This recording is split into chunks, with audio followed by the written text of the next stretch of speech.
Back to the Appalachian Wireless Arena. Now we're on the mid side as the University of Pikeville Bears will be taking on Shawnee State as we're about 2 minutes from tip. And Coach Wells kind of doing a little pregame for Shawnee State, 2-4 on the season. They're 0-2 in the conference, receiving some votes in the national polls as well. Balanced offensively there. You got 3 players averaging double figures. Brandon Beavers averaging 13.5 points per game. Mitchell 13.2, and then Baumgartner averaging 12 per ball game too.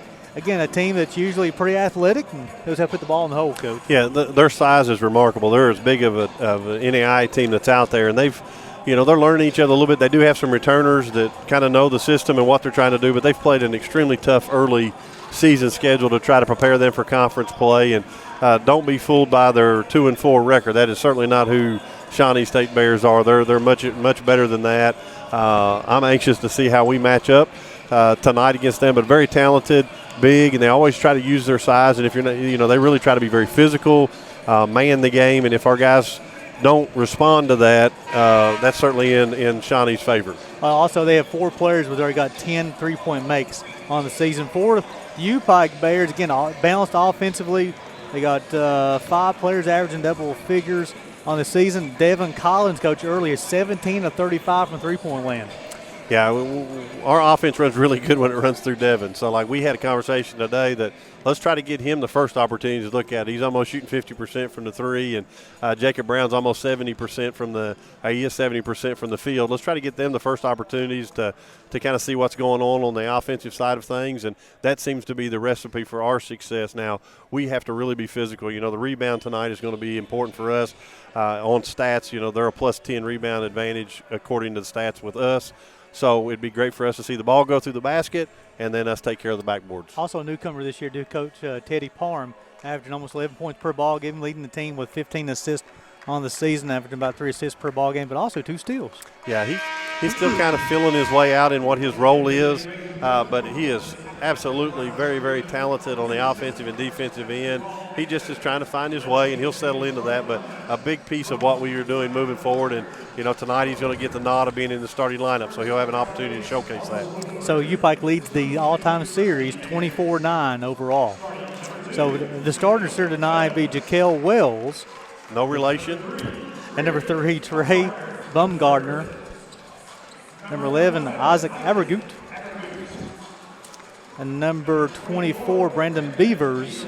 And number 25, Latavius Mitchell, a sophomore from Indianapolis, Indiana. They're coached by Delano Thomas.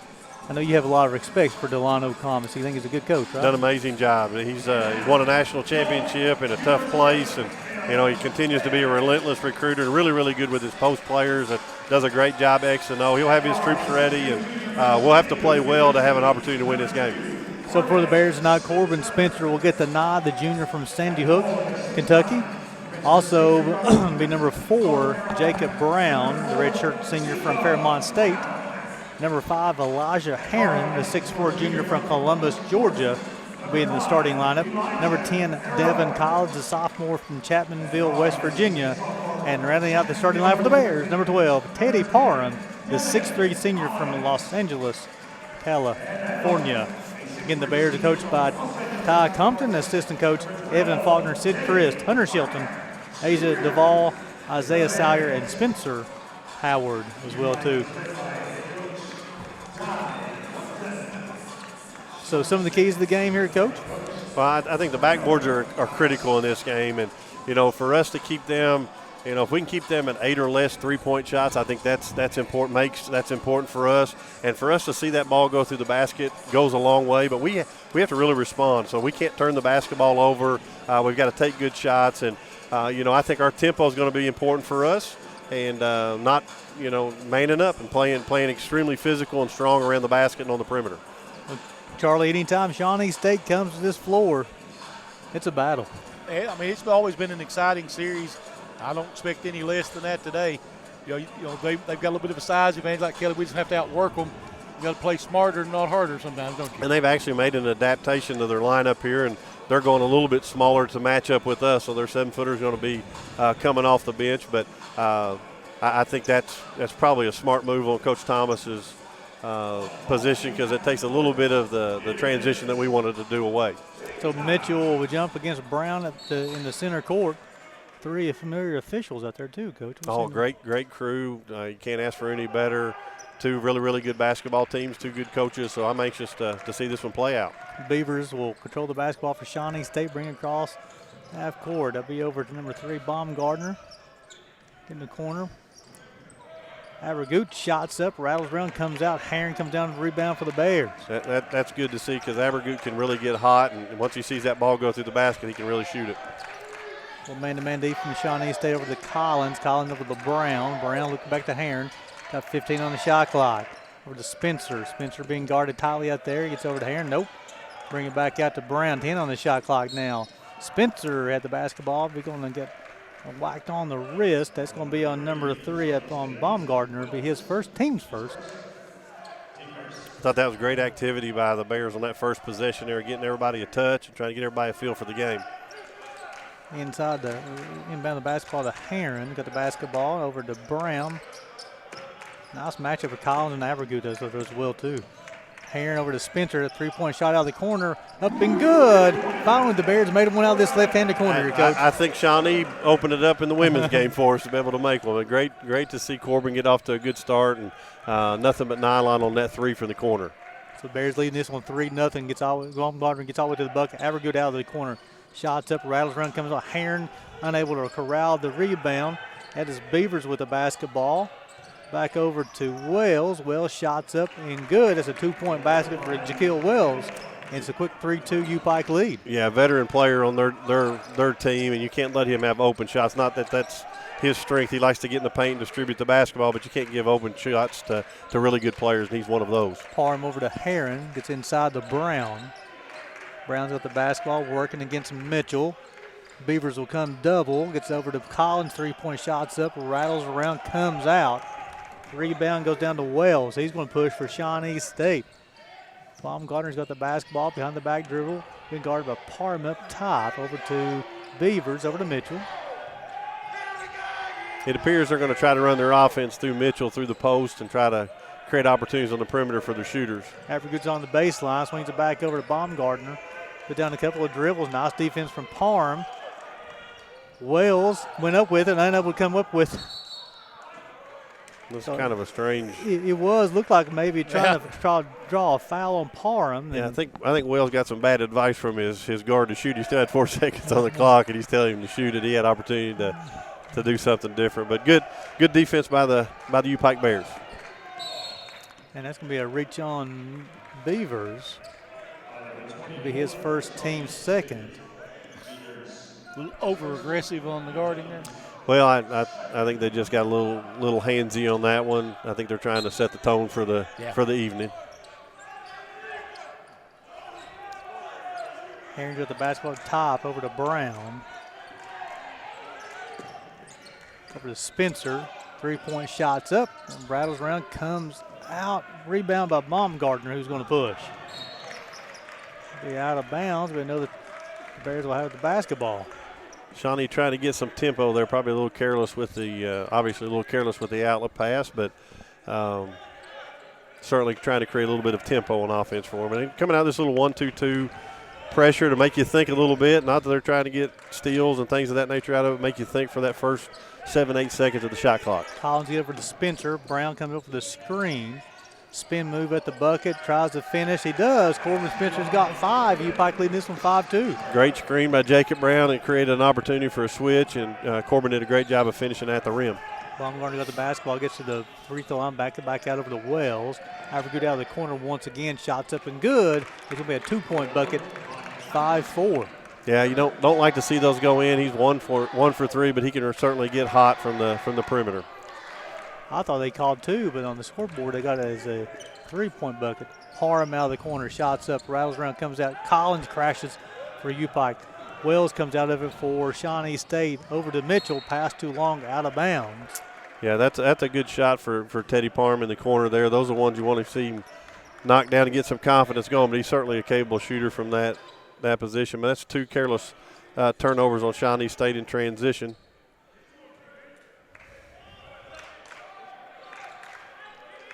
And again, it doesn't appear that this 1-2-2 is anything more than trying to control tempo and making you think this first part of the shot clock. Over to Spencer. Nice defense from Avergoot. He really just went vertical, controlled his spot, and knocked Corbin backwards a little bit. The basketball went out of bounds. Yeah, that was a great job by him on the closeout, and not real good recognition there by Corbin on the step up. 5-5. Mitchell's got the basketball, left-handed finish, unable to get it go. Jacob Brown goes high for the rebound, gets over to Heron. Heron's going to push for the Bears. Stops, gets over to Brown. Brown goes back to Heron. Little dribble handoff. Heron's got a couple of players. Nice roll by Jacob Brown. Nice find for Elijah Heron. And we're 7-5 UPike. Yeah, Eli with a great look right there, and JB with a great left-hand catch, and that's why he shoots 70% from the field, as he takes good shots that you can make. Baumgartner got the basketball for Shawnee State up top.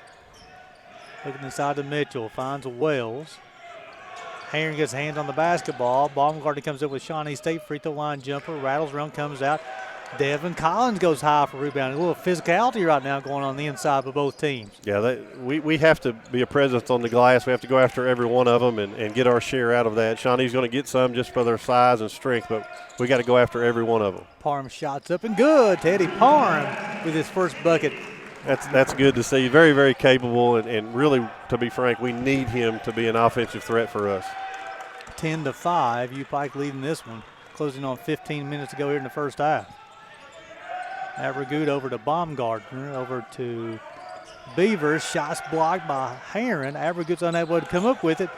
And then Parham over to Spencer. Spencer's going to push for the Bears. He's going to try to finish at the bucket. Unable to do so. Offensive rebound.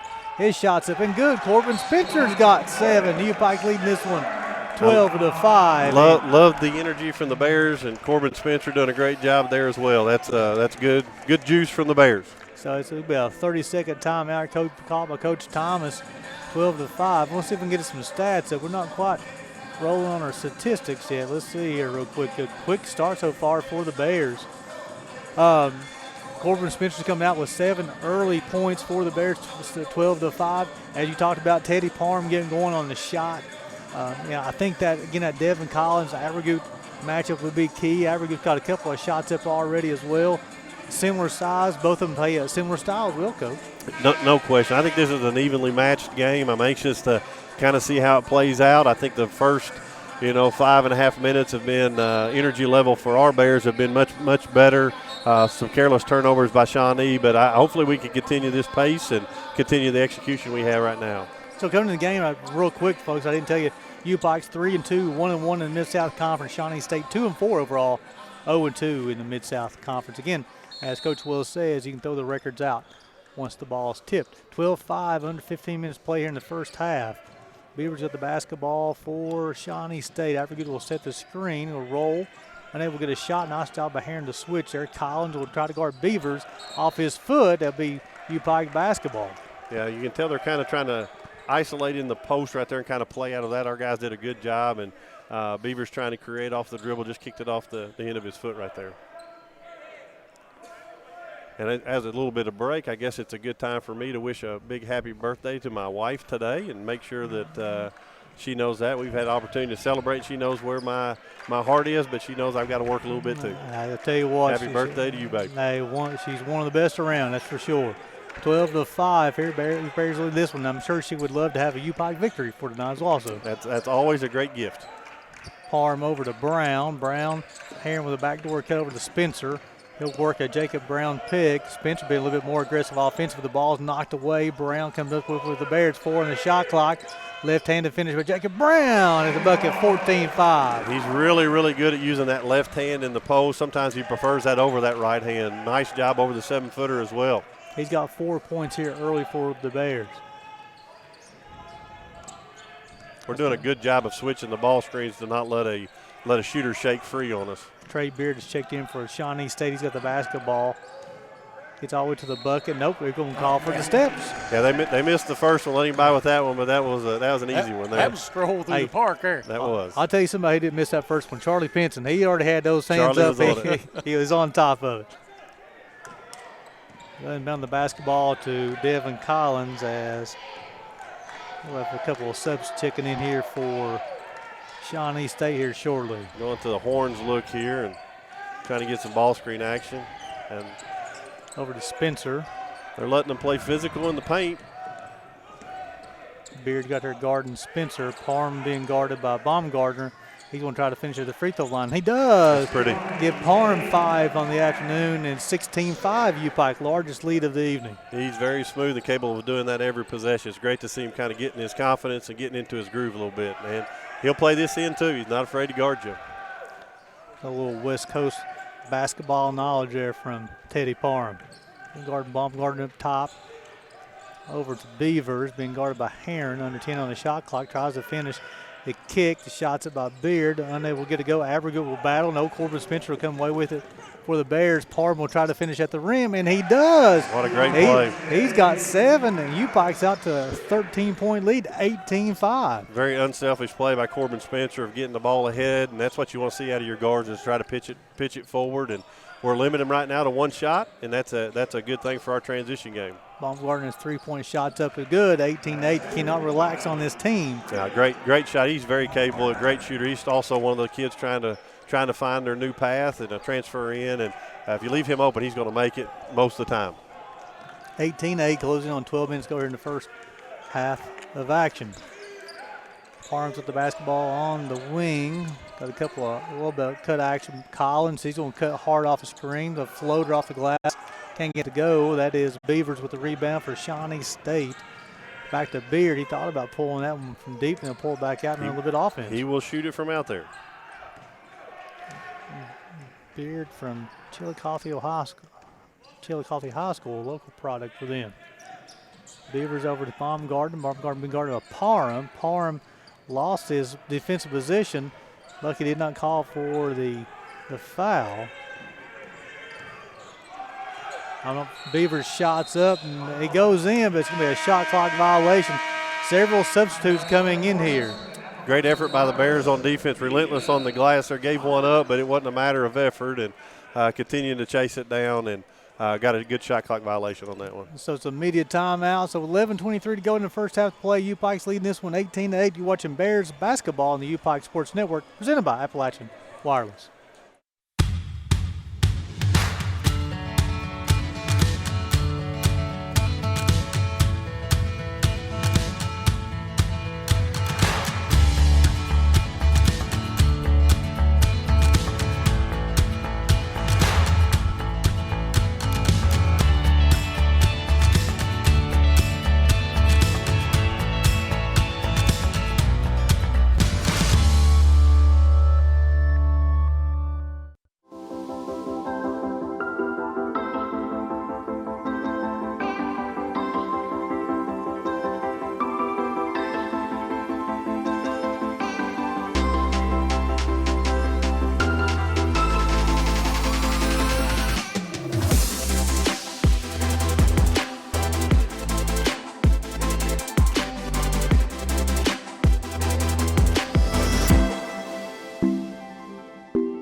Welcome back to the Appalachian Wireless Arena with 11:23 to go in the first half. Bears leading this one 18-8. Reset the floor here real quick for Shawnee State. Got Baumgartner, Abrego, Beard. And I got some more subs coming in here. So we'll catch up here shortly.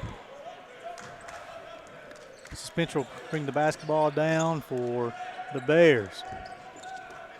Heron got a basketball for UPike. Over to Parham between the leg dribble. Collins out of the corner. That's a quick release. He's a shooter. You give him any space, and with his size at 6'8", 6'9", he has a great high release on that. Great pass by Teddy Parham to create that opportunity for him. 21-8 UPike. Like that's just not good defense there. That was a letdown there. It's the Jaden Juice. Very capable of shooting the basketball in the hole. Last year down here he had a great game, so we don't want him to get off to a good start. 21-10 UPike. Excuse me, that's Geis for the bucket. Heron guarded by Geis. Parham out of the corner. Being guarded by Wells. A lot of defensive pressure there. He gets to the bucket. Yeah. He's going to be called for the wall. Good call.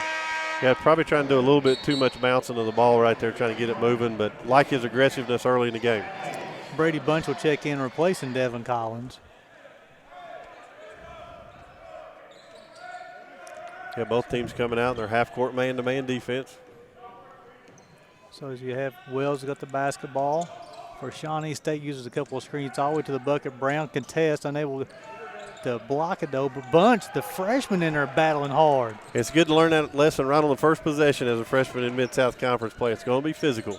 Spencer got the basketball.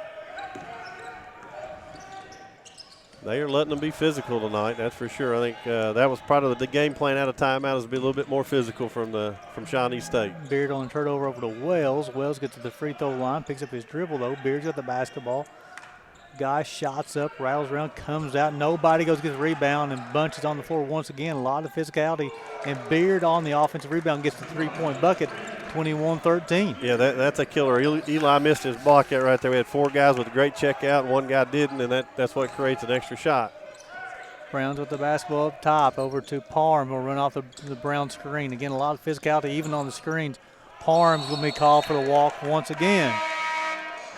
And they've really increased the intensity on the defensive end, Shawnee State. Yeah, that was a little bit of a winded mistake. I think he got a little bit winded on that possession right there.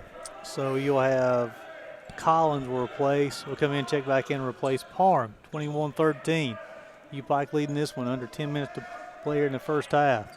Guys got the basketball, gets to the bucket, unable to get it to go, and the ball rattles around. Felix comes down to the rebound for Shawnee State. Wells got the basketball, floaters up, rattles around, comes out. Harrington comes away with the rebound. Spencer's got the basketball.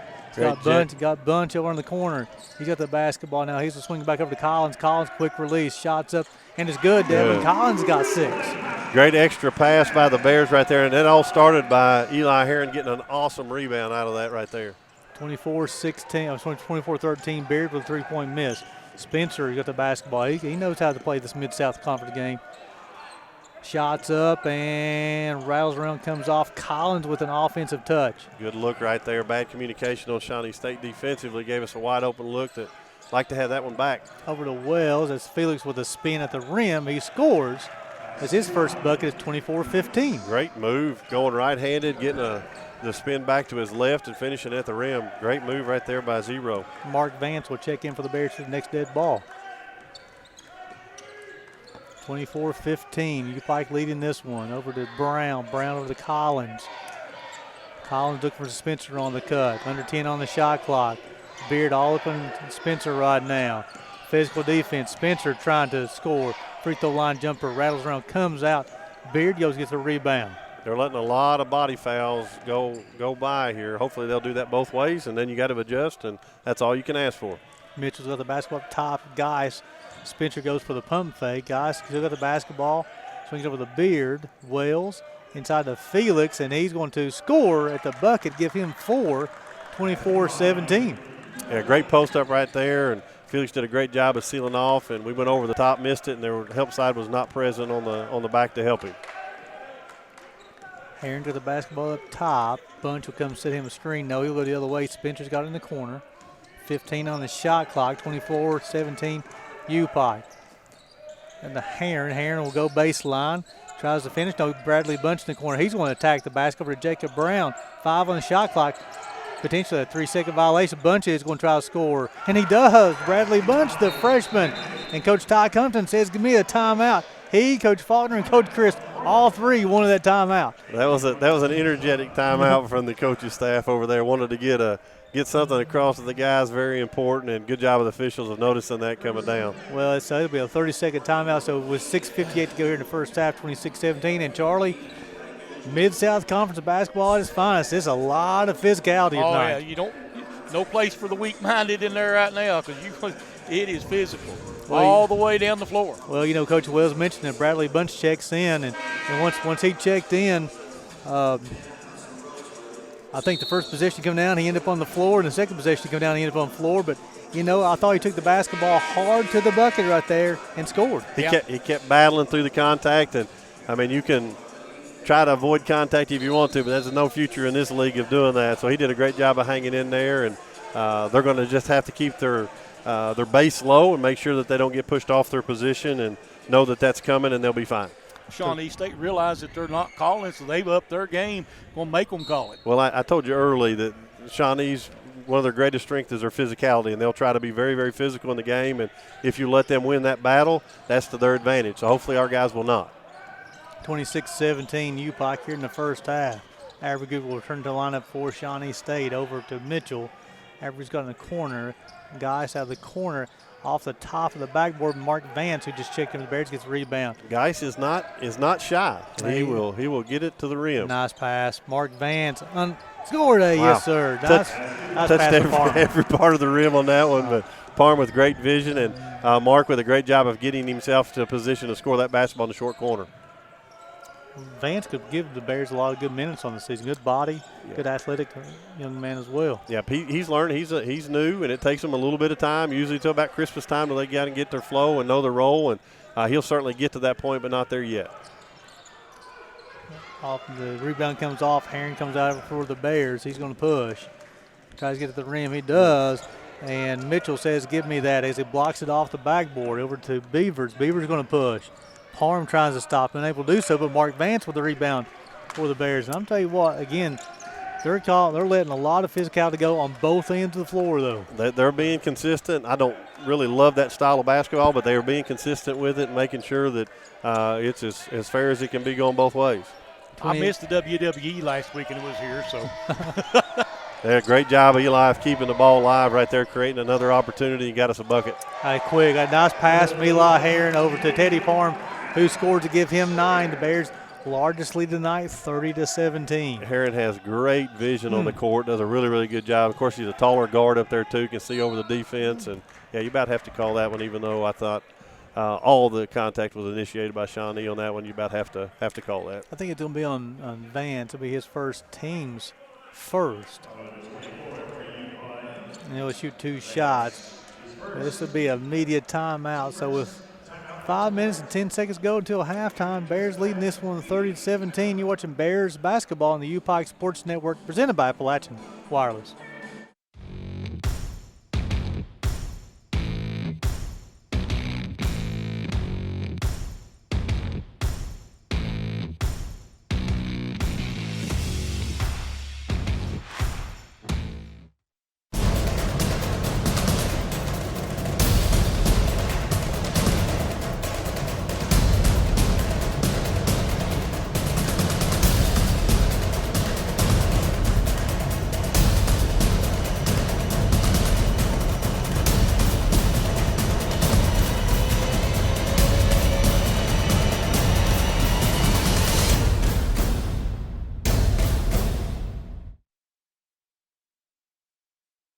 Welcome back to the Appalachian Wireless Arena with 5:10 to go to the halftime. Bears leading this one 30-17. And Coach, UPike 13-21 from the floor, 61%, 4 of 8 from deep. Offensively playing extremely well so far. They really are mixing up the inside-out game, being able to get 50%, 4 threes down. That's huge for this team. They've got to stretch the defense a little bit, and shooting from the field 62%. And that's weird. Not one free throw's been taken to this point of the game in 15 minutes. Well, also, you mentioned, too, that controlling the backboard is one of those big things, and the UPike leading the rebounding battle now 13-9. Yep, that's a great stat line to keep an eye on this entire game. So Mitchell will be going to the free throw line for the first free throws of the night. 15 minutes into a Mid-South Conference basketball game. Your first shot's up good. Give Mitchell his first points of the night, 30-18.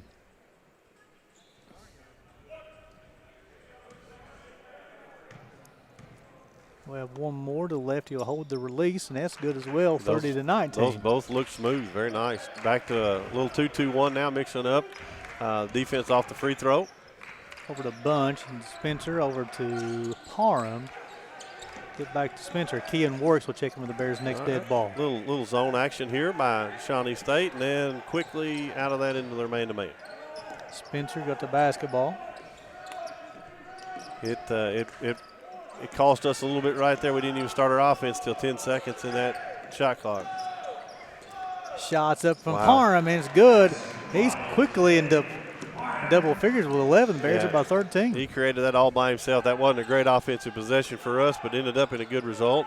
If we can get Mitchell shooting that shot every time down the floor, not down there on the block, we would take that. And the Bears have called, forcing Shawnee to 1 and out. Bunch got the basketball in the corner up by 13. Over to Collins, quick release, shots up. Good, Devin Collins with his third three. He's got a different look in his eye, Yes, he Charlie. does. When he catches it, it's going up there, and he's shooting it with great confidence. It never drops below his shoulder. Great follow-through, great form, and great job by that young man, and followed it up with a nice rebound. I tell you, Devin Collins with a rebound. Nice defense from Bradley Bunch there on Felix as well, too, Coach. He's looking for the ball now. Yep, we talked about that with Coach Compton today a little bit. Let's try to get Devin Collins an opportunity to get that first crack at that shot before anybody else. He got the basketball up top, 15 on his shot clock. Bunch will get on the dribble handoff. Over to Mark Vance at the free throw line, under 10 on the shot clock. Vance has got it. He's looking for Collins. Collins will knock it out of bounds. So you'll have Sincor will check in for the first time for Shawnee State, and then also Heron and Kean Warwick will make his first appearance here for the Bears. Average about 15 minutes per ball game. He's done a good job. Coach, a little change of pace guard for the Bears. Yeah, no question. He's got some good matchups tonight too, size-wise, and I think he'll do great. He's really been a uplifting player for our team to get some more energy. He always plays so hard and leaves everything on the floor, and that's contagious. Beavers got the basketball up top, big guard by Spencer. Cross over, nice job. Corbin Spencer with a steal. Gets all the way to the bucket, tries to score, and he's going to be called for the walk. So Corbin was anticipating a little bit of contact, trying to get the and one versus just the finish. We call for the turnover. It'll be the fourth turnover on the Bears here in the first half. He did a great job of getting in front of Mitchell to kind of slow him down, but Mitchell's just so strong and athletic, he just got right back to it and forced him to turn the ball over. 35-19 Bears. Shots up, out, no good. Seeing Corey's got the basketball for Shawnee State, and he's going to, Warwick's maybe on a push. Yeah, it's going to be on Warwick. It'll be his first, team second. Jacob Brown will return to the game. He'll replace Mark Vance. I thought Mark Vance gave the Bears a couple good minutes there, Coach. He really did some of his best minutes of the season. That's something he can build off of and continue to grow on. That was very good minutes. 35-19 with 3:06 go here in the first half. UPike leading this one. Beavers got the basketball over to Sincor. Gets all the way to the bucket, tries to finish. And Heron, I thought had a lot of basketball, but this got him with a body. That'll be Heron's first, team's third. And Teddy Parmer will return for the Bears here shortly. Be on Sincor. It'll be his first trip for the free throw line. He deserved that foul strictly because he let him go baseline unguarded, but I don't think there was much contact on that, but I'm not in charge of that part. Sincor will couple of dribbles and holds the release. First shot's up, 35-20. Bears lead this one. Parham will check, replace Corbin Spencer. I believe maybe it's Spencer's first break of the afternoon. He's out a little bit, but Coach is doing a good job of alternating those guys in and out, and he's playing a deep rotation to make sure everybody gets opportunity to stay fresh and sharp and not make silly mistakes as you're out there. Sincor will have one more. UPike leading this one 35-20. Make it 35-21. Give him two on the evening. Yeah, Sincor's brought some good energy off the bench for Shawnee State here. Warwick has got the basketball over to Collins. They got a little full court press coming up here, or three-quarter court press, excuse me, and Warwick will easily break that. Collins will stop, pop, rattles around, comes out. Brown tried for the offensive rebound, unable to do so. Mitchell's got the basketball. They got away with a palm. Average good out of the three out of the corner. Rattles around, comes out. Sincor with a rebound. Baumgartner's got the basketball, and he's going to get Parham with a push. It'll be his first, team's fourth. Yeah, we had a referee not in the right position in transition to see the charge that Devin Collins took. Is a great play, and there was no positions rotated correctly, but nonetheless, we give him an offensive rebound. Could have closed that one out either way. Sincor over to Avergut, looking inside to Mitchell. Baumgartner being guarded by Warwick up top. Good matchup there. Parham will guard Sincor. Baumgartner out of the side, three-point bucket, shots up and good, 35-24. Give him six. Too easy on that. You really got to make him put it on the floor. If you let him see the basket and see it go in, he's going to make that a lot of times. Brown back over to Warwick. Warwick calls out a play. Warwick's got the basketball and work off a Jacob Brown screen over to Devin Collins. Collins over to Heron, 10 on the shot clock. Brown's posting hard on the inside. He tried to get into him. He does. Heron got the basketball back. 5 on the shot clock. Fade away jumper. Shot in front of the rim, no good. The Bears get back defensively. Good job. See, they can stop the break. They do. Avergood's got the basketball. Back out to Sincor. His three-point shot's up and rattles around, comes out. It should be out on Mitchell. It is. And Bears basketball. And how in the world that karate chop's not a foul, I don't have any idea. But I guess they're going to let them rebound in that way. But a good job by the Bears in transition, getting back after a tough possession offensively. Shawnee did a great job forcing a really ill-advised shot at the end of the shot clock. Spence will replace Warwicks here for the Bears offensively. Minute 26 to go here in the first half. Bears leading this with 35-24. Stay tuned with his halftime coach, Corey Phipps. The football coach will be joining us at halftime, talk about his season. Parham, crossover dribble, shots up, rattles around, comes off Baumgartner. He's got the basketball. Don't get it over to Evergood, over to Baumgartner, back over to Mitchell. Good ball action right now by the Shawnee State. Shots rattles up, comes around. Devin Collins gets in there, battles. Good opportunity for transition right here. They got two behind. Parham wanted that in the corner as well. Collins with the floater. Shots up, good. Devin Collins give him 11 in the first half. Another way to get to 3 points. Yeah, I almost would rather him shoot the trail three in that, but certainly made a good decision. You got to mix it up some, and he did a good job of keeping his eyes on the rim to make that challenge finish. That's Sincor's first, team's third. Collins will have one. He's got 11. He's got 3 3-point buckets, and as Charlie Pinson see if he gets the 3-point play the old-fashioned way. But look like Bunch is going to replace Heron. Yeah, Heron needed a break. He's really put out a lot of effort on both ends of the floor and get a chance to catch his breath here. I've been impressed with the hustle tonight. Yeah, different set of energy. I mean, they really laying on the line. Win, lose, or draw, they're really trying to give a great effort. Great job of communicating on defense, on their matchups and substitutions as well. 38-24, under a minute to play here. Backdoor cut by Beavers. Unable to get it to go at halftime, at the bucket. That's going to be a foul on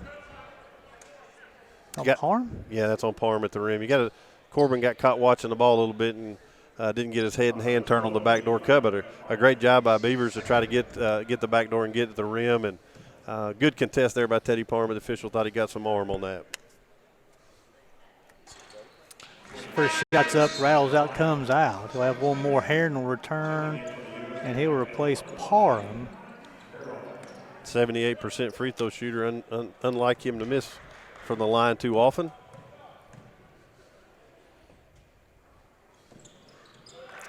Second shot's up good, so it's 38-25. Bunch over to Spencer, bad pass, will be a turnover. Shawnee State's got the basketball. Baumgartner, 3, shots up, rattles around, comes out. Evergood with the rebound.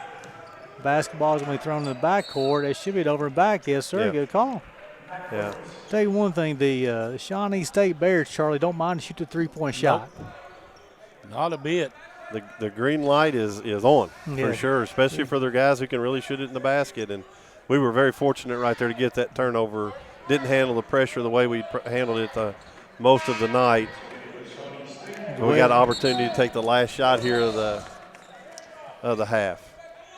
Wells will return for Shawnee State, replacing Beavers. Coach wants a timeout here, I think.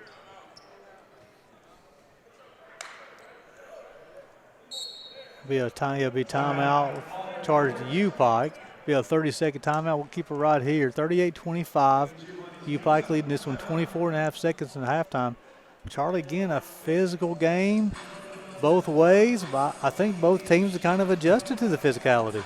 This is the end of the season, tournament time basketball for Mid-South Conference, where they're letting them play. Usually in first of the season, they'll try to be a little easier, look like they're going to call it different, and they just fell into their routine early this year. Yeah, I think they've made some adjustments, so they're letting a lot of stuff in the paint and hands and on the perimeter go, but they are protecting shooters at the rim and shooters on the perimeter, which you have to do. If an airborne player, there's no such thing as contact, shouldn't be. So they've done a good job of handling that part of it, but still yet letting them play very, very physical. And it's been a fun first half to watch. Let's hopefully get a last shot right here and see what the U-Pike Bears can draw up out of a timeout. So you have Collins with 12 and Parham with 11. And then for Shawnee State, balanced attack here, led by Baumgartner with 6 here in this first half. They've had a bunch of people score already. 1, 2, 3, 4, 5, 6, 7, 8 players already scored at first half, Coach, with 25 points. Yeah, I think Coach Thomas has been kind of throwing some guys out there trying to see which rotation works well, and he's starting to get some guys he likes on the floor. But they've, the key stat there, they're shooting 27% from the field. I'd like to think U-Pike Bears had a lot to do with that, but they've missed a lot of shots. Here they come in their long 1-3-1 here, and hopefully this is something we prepared for.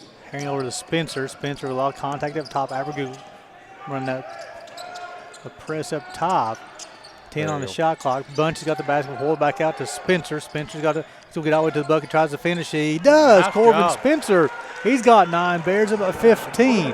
Wells got the basketball for Shawnee State. The shot at the buzzer does not go. So we go to halftime with U-Pike leading this one 40-25. Great half right there, and just a little point there. That 1-3-1, they really extended it high, and Corbin did a great job of handling the basketball. But once you cross that 3-point line, everything on the baseline is wide open for him, and they did a good job of getting to the basket. And Corbin probably decked it a little bit more than you want to, but he got in there and got a good finish at the half here. Charlie, in that first half, I thought the Bears played well defensively, holding Shawnee State 8 of 30 from the floor, 26%. Yeah, I thought so. And hitting the rebounds, limiting them to 1-2 shots at the most on a possession. I tell you what, let's send it back to the station for a quick break. You're watching Bears basketball on the U-Pike Sports Network, presented by Appalachian Wireless.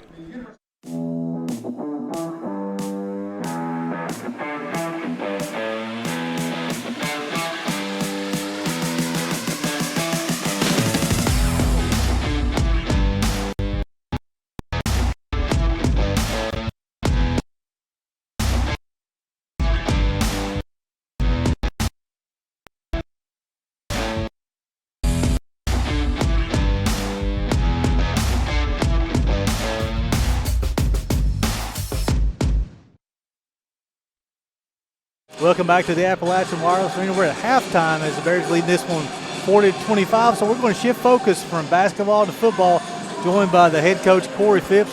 Coach Phipps, a very successful season for the Bears. 6 wins, one of the most successful seasons in school history, especially in recent memory. Yeah, it's kind of crazy. When you go through the interview process, you're looking at facilities, you're looking at scholarshiping, you're looking at who the director of admissions is, right, dean of admissions, But you get excited about a place and you don't really look at the history. And, I really hadn't thought much about it. And we were going into that Faulkner week, and I thought, I wonder how many winning seasons the Bears have had around here. And in the 20-plus history, I think it was only the 6th or 7th winning season. And this is a place that can win and win big and compete for national championships. And, we're a long ways from there, but it was sure fun. We treated that Faulkner week almost as a bowl game type atmosphere. I'd spent 4 years there, so we knew some really good people in the community. Got to go to some civil rights museums and do some things and eat some really good Southern food. And so it was good to win at a place I'd spent a little bit of time. And, really proud of our guys. If you look at offensively this year, we broke a ton of school records. The all-time passing offense, finished number 3 in the country in total offense, number 2 in passing offense. So our kids got to play a little basketball on grass and play some good defense and special teams. There were some low moments we'd like to have back, but 6-4 we're sure proud of. And I think what we're more proud of as a program, though, is putting well over 2,000 hours of community service in. Made a real big impact in some people's lives, and it's just been a good year to be a Bear. Well, Coach, I will definitely talk about the season here shortly, but there's a couple of things I want to point out. I'd love for you to touch on. You talk about the community service hours, Fist Bump Fridays.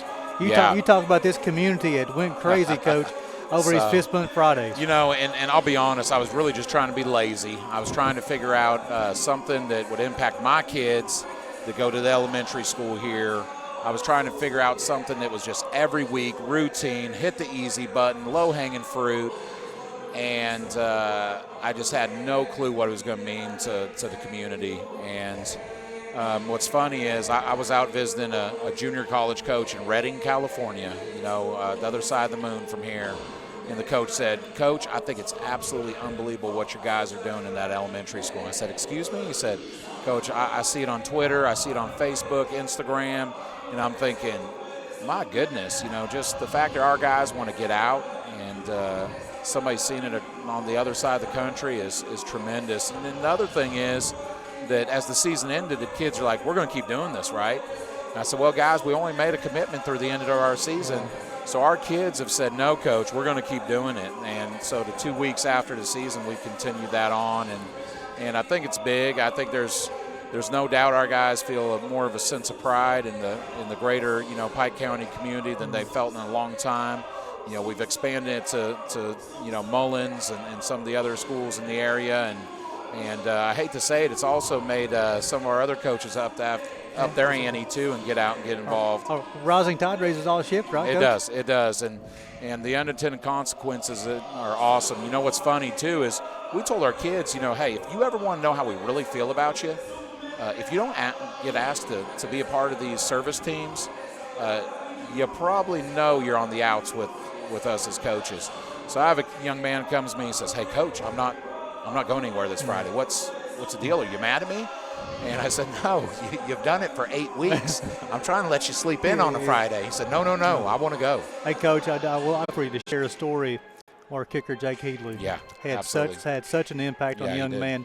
Would you care to share the story, Coach? Yeah, absolutely. I'll try not to get teary-eyed because, it's pretty impactful. So the gist of it is it's our first Friday. We're doing this.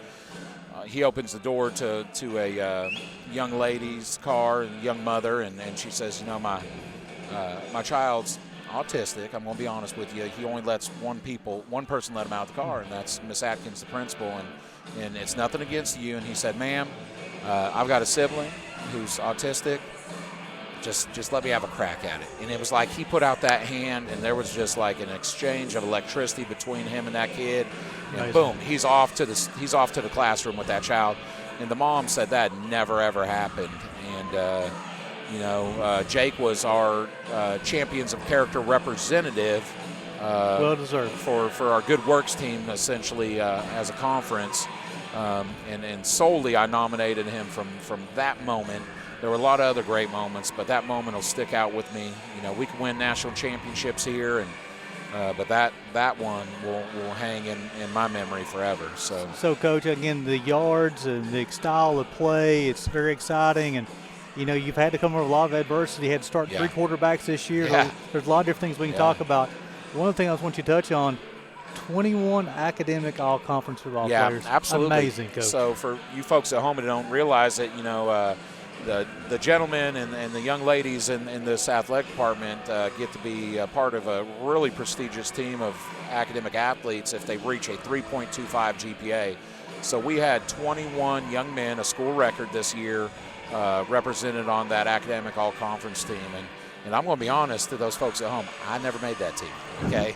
I never made that team. It's tough. So, I'm more proud of that than any athletic all-conference team. And, if you look at it, our team GPA last year went from a 2.3 to a 3.1.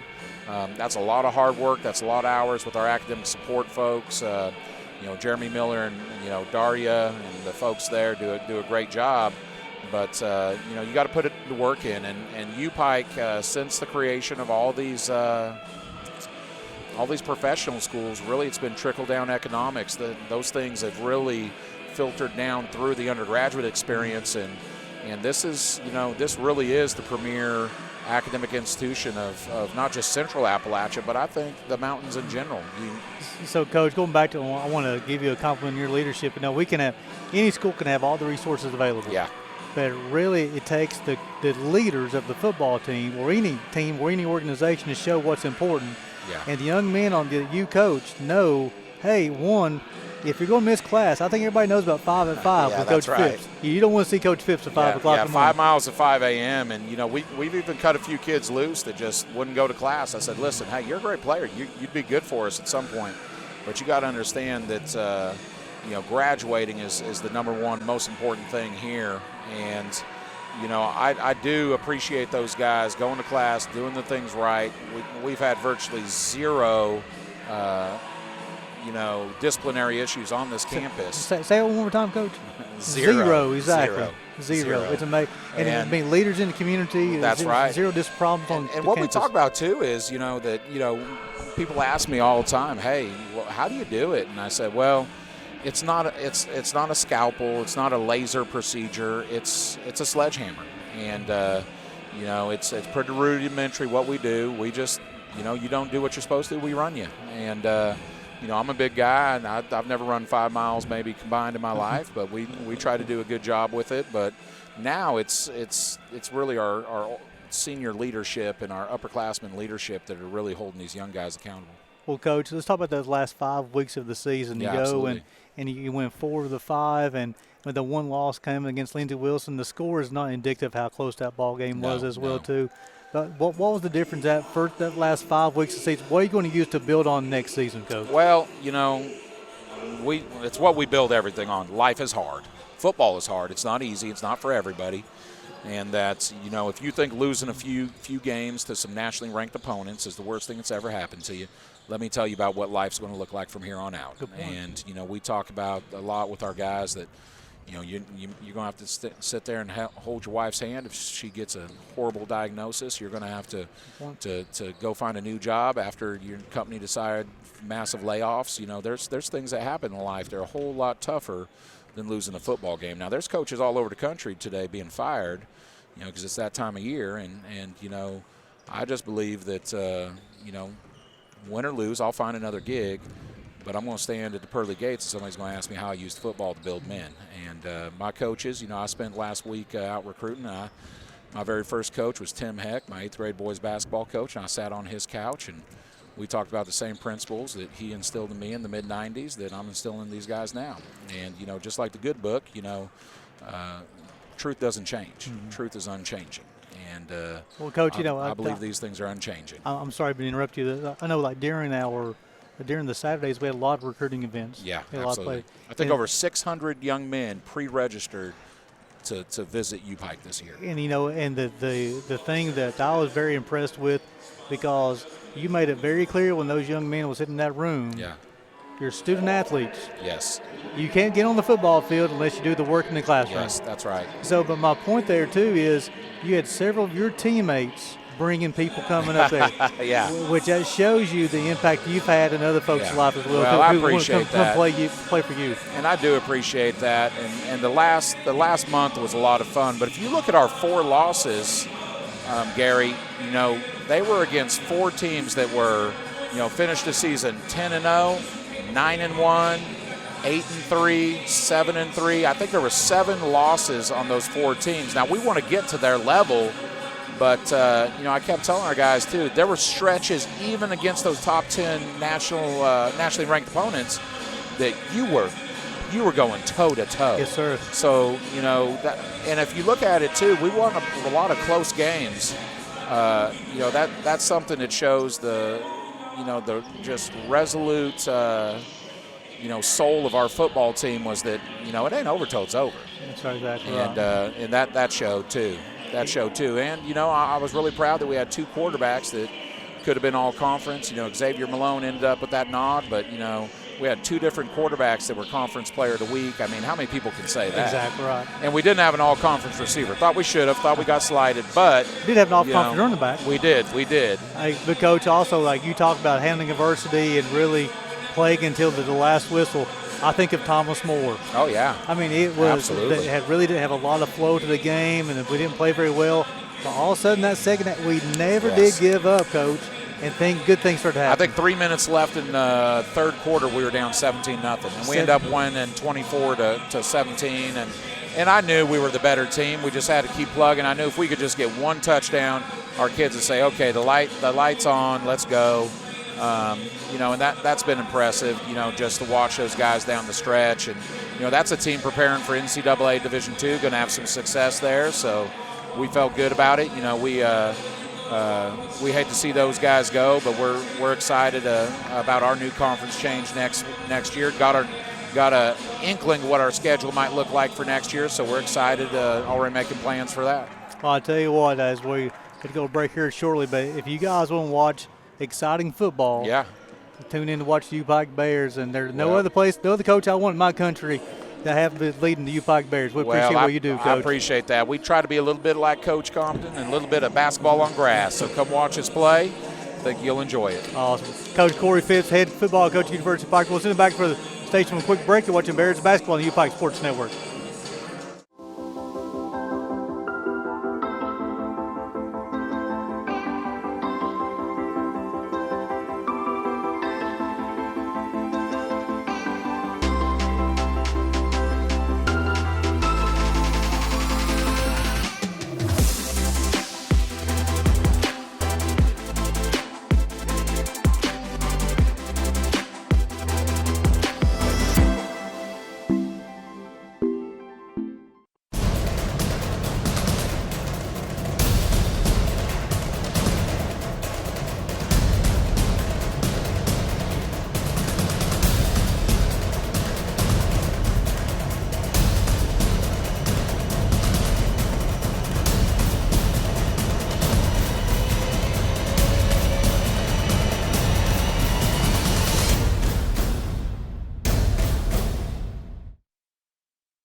Welcome back to the Appalachian Wireless Arena. It's always good to catch up with Corey Phipps as Coach Wells and Charlie Pinson as they fall back in here in the broadcast booth with me. And I tell you, Charlie and Coach Wells, when you get two enrollment guys start talking now, it's time can slip away really quickly. Nah, and not only two enrollment guys, but two great guys too. So it's awesome to see you all chatter on. We're super proud of the season we had in football and the trajectory of the program's going. So Coach Phipps, hats off, great job, and we look forward to next time we play in the AAC. AAC. He was talking a little bit about that at halftime. Over here we're in the second half as Bears are about 15 at halftime, and it'll be Heron, Brown, Collins, and Parham and Spencer that started for the Bears. Heron's got the basketball top 3-point shots up in front of the rim. No good. Wells got the rebound for Shawnee. Stays over to Baumgartner over to Beavers. Baumgartner's 3-point shots up front of the rim, and Parham got pushed. Avergut will be called for the push. That's obvious over there. You can see the tempo is going to be different this half, I think. I think Shawnee's going to press a little bit more aggressively, and they're certainly going to pitch the ball ahead to try to get some easy opportunities and open three. So we'll have to be really, really good of taking good shots, no vomit offense, and we'll get back on defense and match up. Avergut's first, team's first. Charlie, what do you want to see here in the second half? I want to see more of the same. I thought the Bears played a good first half. They got on the boards well. They took good shots. They played good defense. I mean, that's all you can ask for. Don't screw up a good thing, right? That's right. Harry's got the basketball to the bucket, try to get it to Brown. Mitchell picks it off. Beavers got the basketball. Avergut's got the basketball, pulls it back out to Beavers. Baumgartner may got away with a walk. Yeah, I think so too. Over to Beavers. He's been working at Spencer. Nice physical defense from Corbin. Avergut's got the basketball. Quick release from that young man. Back of the rim comes off. Collins with a rejection at the rim, and a nice physical play from Baumgartner. Didn't undersized, was not going to give in though. Yeah, we've got to do a better job of collectively getting in that mix and getting that, squirting that out of there, whatever it looks like, getting that ball out off the shot. We were a little bit late on the catch for Avergut, who's a great shooter, and then we didn't pursue the rebound as best we can. But hats off to Baumgartner. He did an awesome job of going to get that rebound. And a shooter, the last thing you want to do is stick him at the free throw line and get his confidence going. So that's on Collins, his first, team's first. And then Baumgartner, that'll be his 7th point. This is his first trip to the line. He made his first. We'll have one more. He makes both of them. So the Bears leading this one 40-27. Under 19 minutes to play in this ball game. Collins been guarded by Avergut up front. A little bit of press over to the Heron. Collins does not want to dribble that basketball. Well, we don't want him to do that either. We've got guys that are very capable of doing that. He knows what he's great at, and that's what we need him doing. Heron over to Collins. Avergut's really increased the defensive intensity. Parham may got away with a push. You're going to say it's off his hands, out of bounds. Little passive to start for U-Pike here. I think we got to get our intensity back, and I think we're waiting around to see if they're going to respond or not, and that's not a good outlook. We've got to respond no matter what they do.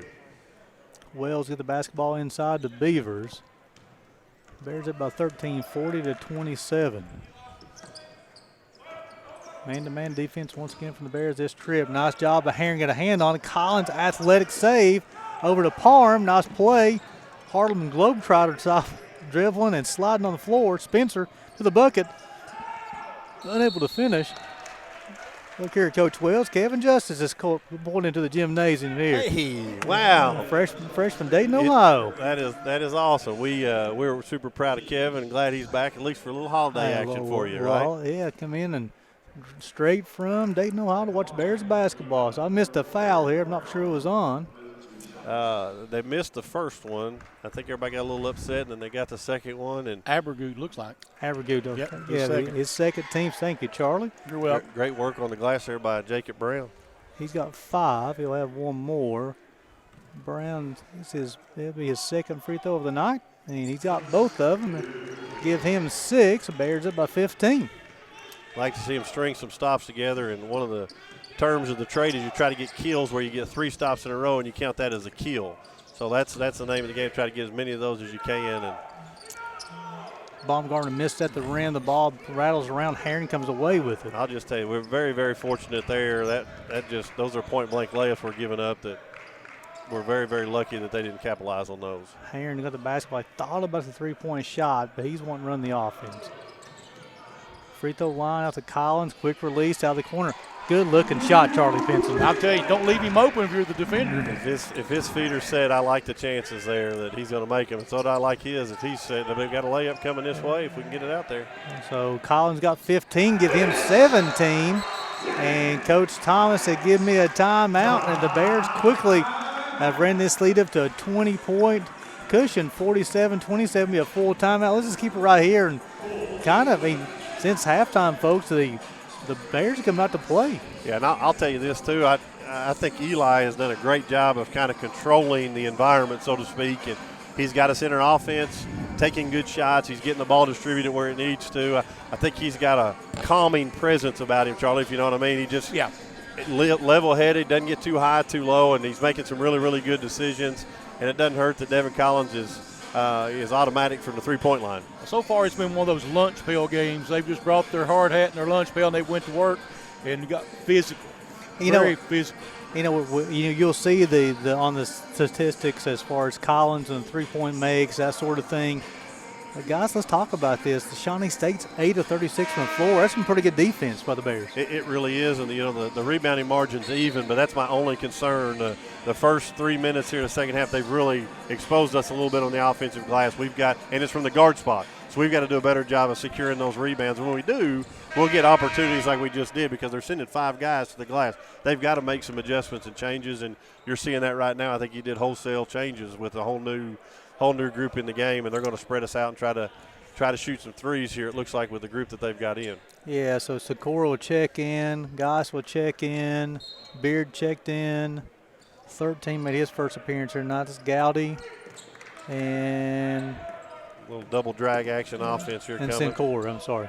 Yeah, and we know that Geis will shoot that ball anytime he gets open, and we got to do a good job of finding him. Sincor's shots up, rattles around, comes out. Felix with a tough offensive rebound. He misses. Spencer comes out of the pack. The only thing saving us on those possessions, they're just not making the point-blank layups. We're not doing a good job of keeping them off the glass. They're just providing us opportunities. Is the lack of blockout, Coach? Well, I think everything's under the basket. They're just pursuing them a little bit better than we are, and that's got to change. Parham got the basketball, will pick and roll with Jacob Brown. Tried to finish at the rim, but he's going to be hacked before he goes there. Yeah, you could have called that on 22 or 1 in that scenario. On Geis, his first team's third. So with the Parham will inbound, though, it's going to be Heron will inbound the basketball for the Bears. 20 on the shot clock, 16:47 to go here in the second half. Bears up by 20. Spencer got the basketball on the side. Behind the back dribble, tries to finish at the bucket. Wow. He's able to do so. Corbin Spencer's got 11. Like that's showing a lot of growth because every cutter that was there was held physically with 2 hands, called freedom of movement. They're not giving it. And he just pursued through that, got to the rim, and did a great job. And I like our guys' demeanor. Bears up by 22. Geis tries to finish at the rim, unable to do so. Offensive rebound, nope.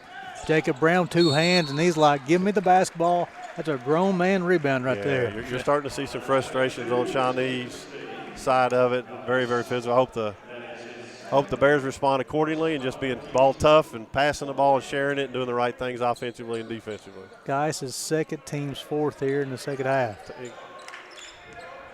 Herring got the basketball for the Bears, swings over to Parham. Parham Gets all the way to the bucket, gets over to Devin Collins, back over to Heron. Heron to Parham. I got 18 on the shot clock. I think I like this matchup right here that Parham on.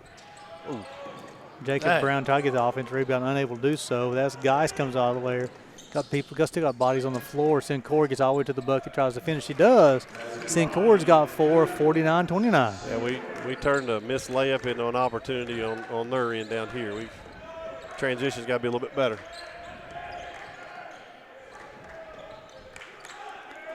Spencer got the basketball. 49-29. I don't think Shawnee knows exactly what defense they're in, other than I'm going to hold you everywhere you go defense. That was a pretty substantial hold there. I think that's 15-yarder. I think one got lost on them, and it made Geis have to guard 2 people. Gowdy with the foul, his first, team's 5th. Already 5 team fouls on Shawnee State in the second half. Brown's got the basketball. Harris got it in the corner. Got pushed in the back. That's going to be, that's a good call on Felix. That'll be his first, team 6. Push Jacob right in the back as he's going for the pass. Yeah, Felix gives him a presence in there. He's very, very active. Just got caught with when Jacob jumped in there. You can't put body on an airborne player. Brown's with the basketball on the baseline. Yeah. He's going to call for, he went for that first move. I think he'd been fine, but once he stutter stepped. Baby steps count too. He just had too many baby steps on that one. I loved his aggressiveness. If he'd have dribble dropped, he came back to his left hand, I think he'd have got him a bucket. 49-29.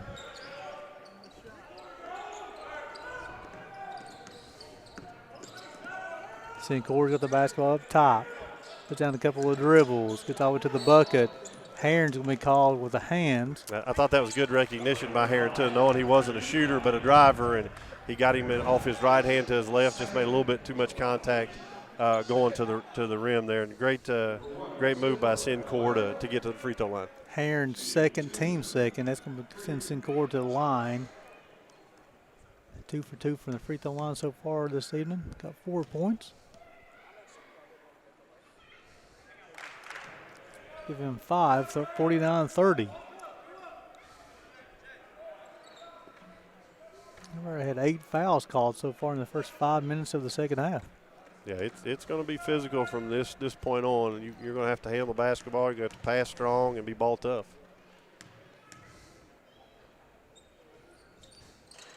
Rattles around, goes in. Sincor give him 6, 49-31. This substitution group of Shawnee is really giving them some energy. They're playing extremely hard, trying to change the outlook of the game. Spencer's got the basketball up top.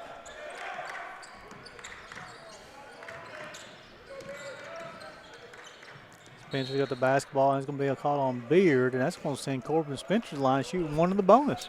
Yeah, I thought that was pretty good defense right there. I think Corbin kind of initiated the contact, if anything, but if they stay steady with that, the players can adjust. If they don't, then that's not what you want the flow of the game to look like. One of the bonus. Spencer's first shot's up and good, makes it a 50-31 ball game. I'll tell you, it's been more physical than the first half so far. Yeah, no question right there. And Beard is a really good defender. He's crafty, quick. He did a really nice job right there, I felt like. 51-31, Spencer's got 13. Guys got the basketball up top over to Beard. Free throw line. Nope, picks up his dribble. Spencer with some physical defense and core. Jumper up, rattles around, comes off. Spencer goes high for the rebound. Great box out by Teddy Parham. That's an example of if everybody boxes their guy out, doesn't necessarily mean you have to get the rebound, but your teammate gets an opportunity to get that. Spencer crosses over, spin move at the rim, unable to finish. Felix will get the rebound for Shawnee State. Go over the guys.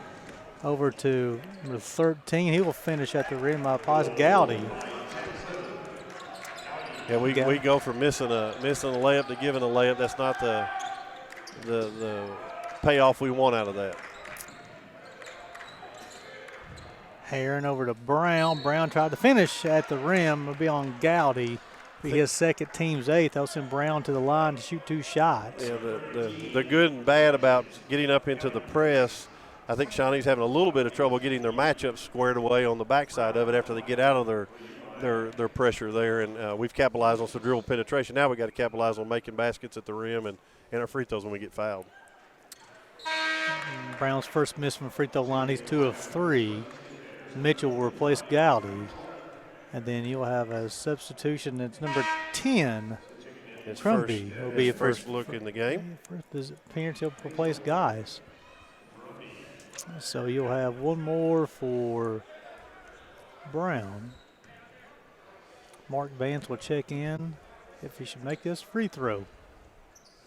And he does. A little offense for defense here. Vance with a little more size here with their substitutions to try to match up on the other side. 52-33. Brown is up to 7 points on the evening. Vance does a good job guarding Mitchell. Very similar type players. One right-handed, one left. Beard took the basketball for Shawnee State. Over to Mitchell, over to Sincor. Sincor got the basketball. Look at Teddy Parham. I love it. Some teammates better get over and pick him up. 19-point lead, second half. Diving on the floor. That's the kind of action you like, Charlie Pinson. Yeah, absolutely. Of course, in a game like this with what they're bringing, you better bring that the whole game. If you let up, you're in trouble. That's great leadership by Teddy on getting on the floor. Great job denying the entry as well as getting on the loose ball. Beard took the basketball top over to Felix. Good job defense. Ball stolen away. Parham going to try to get all the way to the bucket, tries to finish. I believe it's going to be caught on Felix. Nope, it's going to be on 12 on Beard. It'll be his second, team's ninth. Great job defensively of collapsing on the post right there. They did a great job of supporting Vance in the post and got out in transition. You like those kind of baskets, and don't necessarily have to go score every time out of that, just to get you a good transition. If you got numbers, you like it, get you a layup or you set up. Teddy Parham will have to his first trip. Got 11 points on the evening. Give him 12. I've liked Teddy's energy tonight. It's probably one of his most energetic game he's played to this point. He got off to a good start offensively, which leads to that too. So I'm proud of his development and his ability to respond the way he has. Give him 13. And, man, that looks pretty going through the rim. It does. Bears 8 of 9 from the free throw line tonight. Mitchell over to Sincor. Sincor got the basketball, gets it over to Crumby. More of a interior type lineup they've got in right now. Of course, don't know anything about this young man off the bench. Well, he come up and hit a three-point shot out of the corner there. He give him 3, 54-36. Parham will return the favor, unable to get it to go though. Not a bad shot. Just if it goes in, you love it. Miss it, you worry a little bit. Crumby's got the basketball up top, being guarded by Parham. Beard over to Sincor. Being guarded by Vance. Try to get to the rim. He's able to get to the rim. Give him 8. It's 54-38. Yeah, they've picked up some energy here, no question. We've had a couple dead possessions.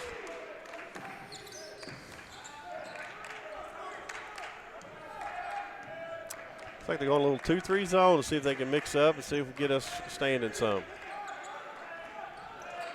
Vance over to Heron. Oh, wow. There's a push in the back. That's Sincor. It'll be his second, team's 10th. He's going to send Collins to the line to shoot 2 shots. What'd I do? I don't even think he complained on that one. I think he's very well aware that was a blatant foul. Collins got 17 on the night.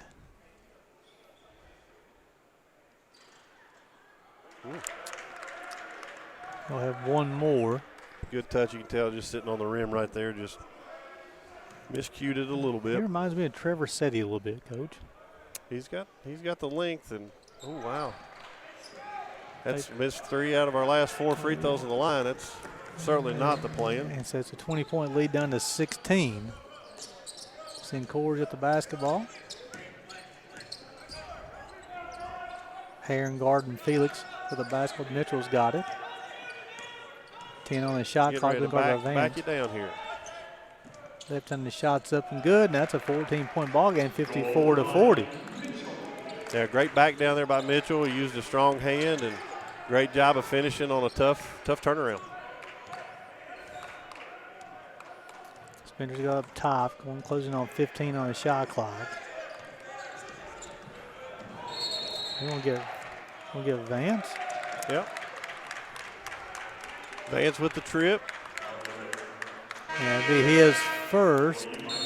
They won't call it on Spencer, his first, team's third. So that will take us to the media timeout under 12 minutes. So Bears leading this one 54-40. You're watching Bears basketball on the U-Pike Sports Network presented by Appalachian Wireless.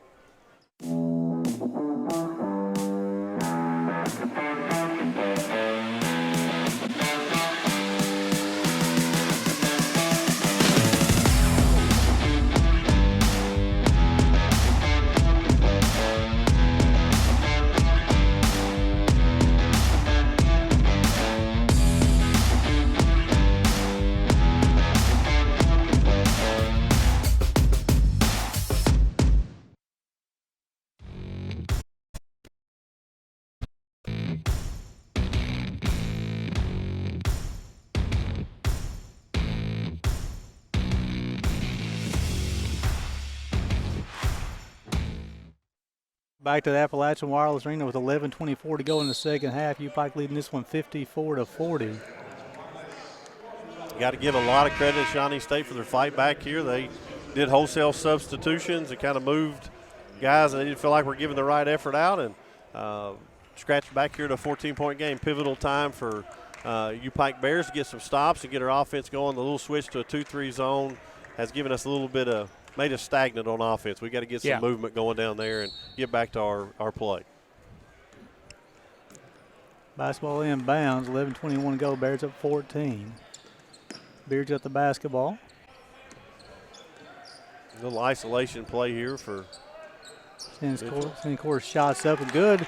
It's 54-43. Sincour's given a big pickup and certainly not known for a three-point shooter, more of a driver, but Johnny on the spot there.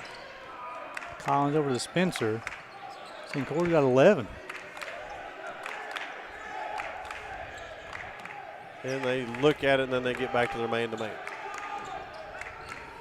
It has caused a little confusion on our part. Spencer's got the basketball, 5 on the shot clock. Behind the back dribble. Tough contested shot. Parham with a big-time offense. Huge. Rebound in the finish. Teddy Parham's got 15. Probably not the time to beg for contact when it's been nothing but contact. Great job by Teddy Parham right there. Much needed basket for the Bears.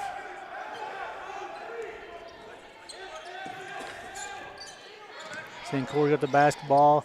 Fake the three. Back over to Trumby. And then you're going to get Vance with a hold.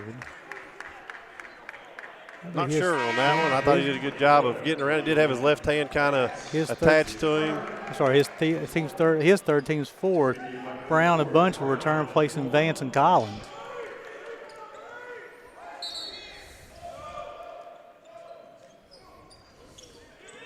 Bunch guarding Felix. Beard. Golly, that's you could hear the smack up here.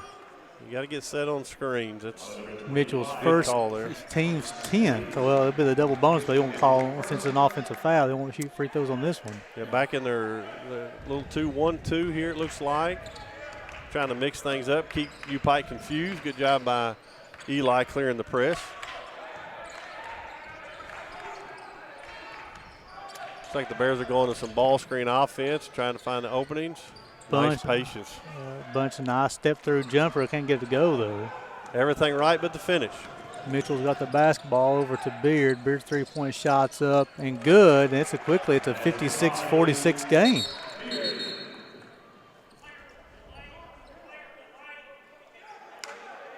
Player delay. I guess that's I thought he did a pretty good job of getting the ball back to the official, but you're not supposed to handle it, I guess. Just a warning, no harm, no foul. 56-46. Beard's up to 6 points on the evening. Balanced scoring tonight for Shawnee State. They're just matching up with the middle man, 2-1-2. There you go. Good drop by Eli. Parham over to Heron.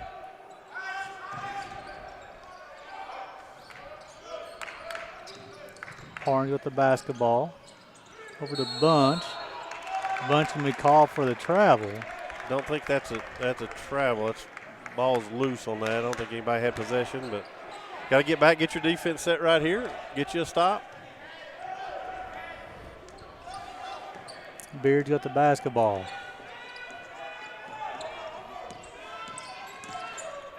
Step back three. Great box out by Teddy Parham right there. Excellent game tonight from Teddy. It's okay to look at transition. I like this. Good high percentage shot. Didn't get it. Great effort by Jacob Brown. Just didn't pull it in. That's back-to-back possessions. Everything right. This ball doesn't find the cup. Baumgartner will check back in for the replacing Sincor. Great minutes by Sincor. Big lift out of his play.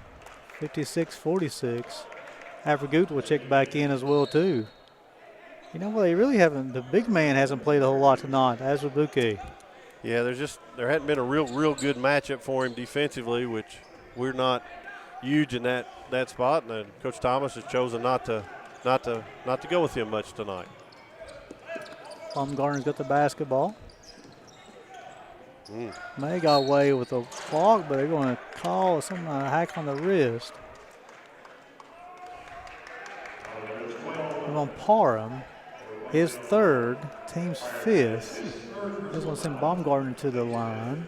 I lost that one after the ball, and they missed the shot. I turned my head, didn't think there was anything to it. Baumgartner's 2 for 2 from the free throw line tonight. Yeah, probably not the guy you want to play out there. He's a pretty good shooter. Yeah, and again, you don't want good shooters to get to the free throw line and see that ball go through the cup. Collins will come back in replacing Bunch.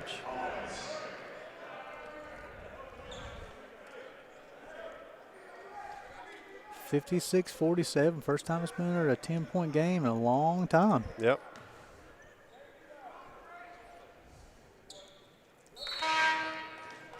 That'll give him 10 on the night, and then you'll have Beavers come in replacing Crumby. Yeah, Crumby actually is the one that got all this started. He hit that three, come off the bench.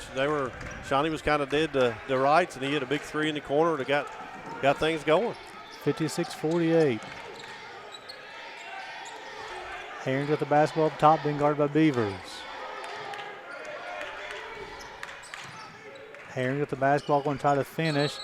Knocked out of his hands, remain Bears basketball on the baseline. 10 seconds to go in the shot clock. Yeah, good defense right there by Beavers, not letting him get to the paint and square his shoulders to the rim.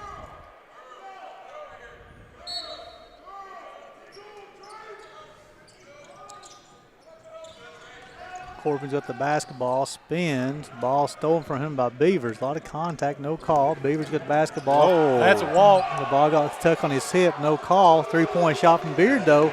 Makes it a 56-51 ball game. How do you not call that one? Yeah, Bears got to get it together. If you call the travel on the baseline with Bradley Bunch, that's an obvious travel. But the Bears have to drop that, get it together. They're getting outplayed right now and getting outperformed, and they're going to get that message in the timeout right now. You know, at one time, this was a 47-27 ball game. You know, with the Bears up by 20 there, and Coach Thomas kept on pushing buttons, Coach, over as far as on his team over here. And like you say, he got some sparks off the bench, Sincor or Crumby or somebody coming off the bench, hitting some threes, giving them some little life, a little energy. And right now they're taking the fight right now to the UPike Bears. Yeah, the physicality of the game is starting to come to play a little bit. We got 11-11 on the turnovers. We've still held them to great percentages. We just let them hit a lot here just recently, and Beard's giving them a great lift. We've got to do a better job of responding. We just coming down here not getting the ball to go in the basket is critical for us. And some key turnovers. You got to relax a little bit. You haven't been in this scenario early in the season very often. So this is actually going to be a good thing to see the Bears and how we respond offensively and defensively. You got to get back to competing as hard as you possibly can, not hoping to win this game, but going out and earning it. A 25-24 rebound advantage right now for Shawnee State. They got a 1 rebounding advantage. Of course, it's about almost even on the backboard. But here, the Bears, it's been a little while since they've seen the ball go through the bucket. It's been a little out of kilter as far on the offensive end, and let's see if they got Collins, Spencer, Heron, Brown, and Parham started on the floor for the Bears. Yeah, they've been able to keep us off balance a whole lot while we were trying to do offensively, and hats off and credit to them with this little 2-2-1 has caused us a little bit of confusion. Herring gets the basketball across half court, gets all the way to the baseline, back over to Parham. Parham puts down a couple of dribbles, and he'll try to finish, but now Baumgartner's going to be called with a push. The thing is, it could be a double shot free Double throw. bonus, Yeah, that's so it's 2 fouls on Baumgartner, and that's going to send Parham to the line. Parham tonight is 2 for 2 from the free throw line, 15 points, 5 rebounds, and a couple of assists so far. Yeah, and as a game plan wise, you want to still run your offense and do your thing, but getting to the free throw line and getting to the basket, trying to create those fouls is a smart thing down the stretch if you can make your free throws. I think that's 4 out of our last 5 we've missed from the free throw line, and those 4 points right now would certainly be helpful to what we're doing. We'll have one more. There you go. That's good to break the ice a little bit right there, and he's got 16. Hopefully get a stop and get the ball back here. Baumgartner's got the basketball up top. Mitchell's got the basketball over to Baumgartner. Good job by Nice Corbin job, Spencer. And Quentin. that was created by Eli on that defense. That was an amazing job of keeping the ball out of the paint and giving Corbin an opportunity. Big time play by Eli right there. Spencer's got 15, Bears up by 8. Mitchell's got work against Brown, left-handed finish, gets it good to go. You can't let him turn back to that right shoulder. I mean, that's a tough shot. I don't care who you are, and hats off to him for making that. But you got to really work on trying to keep him off his right shoulder. He's got 4. Herring gets all the way to the bucket. Wow, He's finishing nice. I think that was even blocked, wasn't it? Yeah, it was. Yep, that might have been on the way down. He might have corrected the flight on that ball. He's got his first bucket of the evening. Free throw line jumper. Rattles around, comes out, Parham with the basketball. Golly. And Yeah, I mean, Baumgartner. It literally, you could call a foul on every possession. It's getting to that on both ways. I mean, it's getting to that point. It's ugly. Maybe that's strategy to try to get back in the game. You make it as ugly as you can and stew it up, but got to keep responding. So Baumgartner's third. Of course, that was him. Parham back to the line to shoot 2 shots. He's 3 of 4 from the free throw line. He's got 16 on the evening. Barry's got 3 players in double figures. Collins with 17, Parham with 16, and Spencer with 15. This stage of the game, you got to keep defending and rebounding. Defend and rebound. Good stuff will happen offensively, but you got to keep them from getting easy open shots down here. And Teddy, one of our best free throw shooters, is coming up subpar right here. He's gonna have to pick this up. Sinclair will check in for Baumgartner. That's 1 of 4. No, that's 3 of 5, 3 of 6 now. I think this will be a 6th free throw right here. There you go. We don't want to go 50% from the line. We want all those. Bears up by 9. It gives Parham 17. Beard. Ball is loose. Beavers got it. Under 20 on the shot clock. Been guarded by Collins. Pick from Mitchell. Nice job, Jacob Brown with the help. Averagutes 3-point shots up. Rattles around, comes out. Mitchell. Nice ball. Nice play. And it Bears basketball. Unbelievable close out there by Eli on this weak side, and great help by Devin Collins on the glass. Jacob Brown gave his best effort. Mitchell's just a big, strong boy. He's a handful. Collins with the basketball on the side. Bears up by 9 to Brown. Let's run some offense here. Anytime they want that over-the-top passes there, you just got to be careful the back guy on the press. Trying to ice that ball screen to keep it on one side, but easy pitch and catch right there. Parham over to Herring. Herring's with the basketball. Step up jumper. Doesn't draw anything. Average with the rebound. Not his main strength. Can make that, but not his main strength. We can't suck in on that. That's big 3-point shot out of the corner. Unacceptable defense. You let Mitchell drive it to the basket, but you do not leave the shooter in the corner. That's be more disciplined on that. Beard's got 12, so with 5:49 to go in the second half, Bears leading this one 62-56. Folks, don't go anywhere. Got a barn burner in Mid-South action tonight. You're watching Bears basketball on the UPike Sports Network, presented by Appalachian Wireless.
Welcome back to Appalachian Wireless Arena with 5:49 going in the second half. 62-56 U-Pike.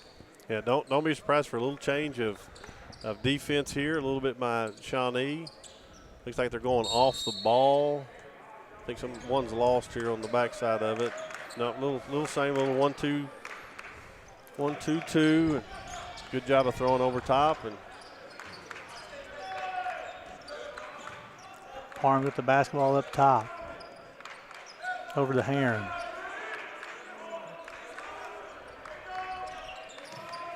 Heron's with the basketball up top now this time. Under 8 on the golden shot clock. Parham shots up. Big time shot, Teddy Parham. He's got 20. Way downtown for Teddy Parham. Great pass, and who was there?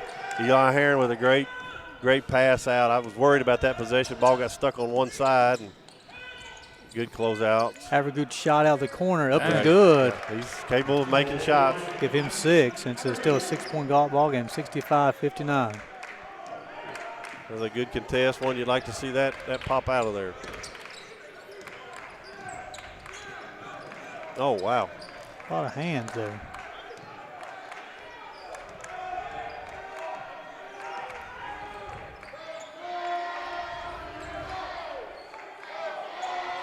Brown with the basketball up top.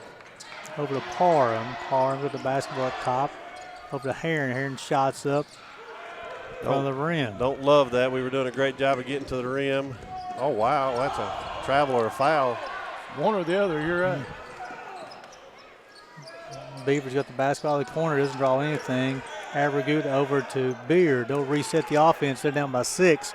Closed on 4 minutes to go here in the second half.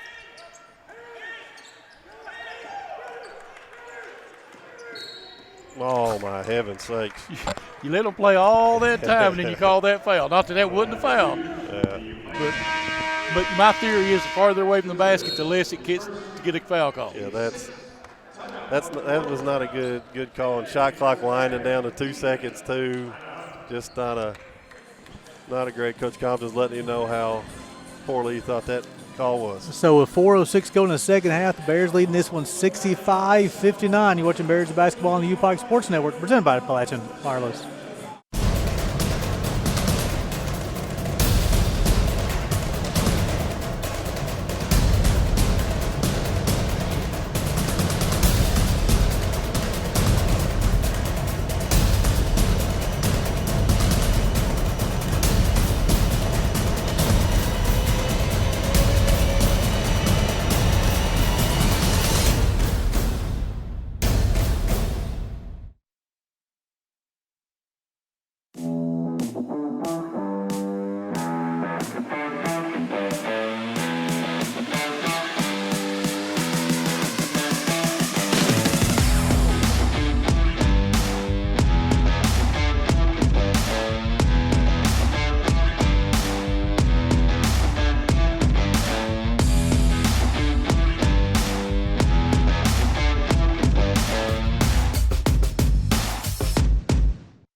On the floor.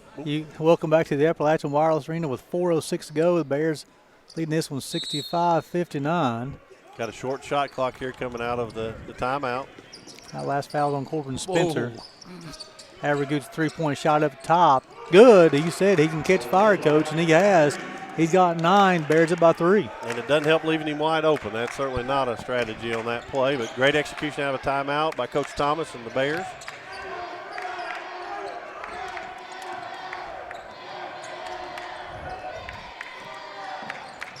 Spencer got the basketball up top, over to Parham, over to Heron. Gets all the way to the bucket, able to finish. Eli Heron's got 4. That's Eli's strength right there. When he does that, I mean, there's not much anybody can do about it. It was a great recognition by him. And now you got to really be solid and find shooters here and rebound. Send Core over to Beavers. Come on, that's a foul. Beard shots up, rattles around, comes out, nice rebound by Devin Collins. We got fortunate. We're going to have to keep fighting these screens like crazy. Shawnee's done a great job of running everybody off screens, and we're doing a pretty good job of trying to get through those. When you move a screen 3 feet, though, somebody fouled somebody. Yeah. Aaron shot does no good at that end. Mitchell gets the rebound, pushes out to Sinclair. Avergood's got the basketball looking for Beavers. Good transition defense right there by U Pike Bears. And Beavers gets all the way to the bucket, makes it a 67-64 lead.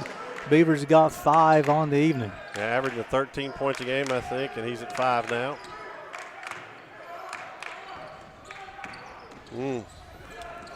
Wow.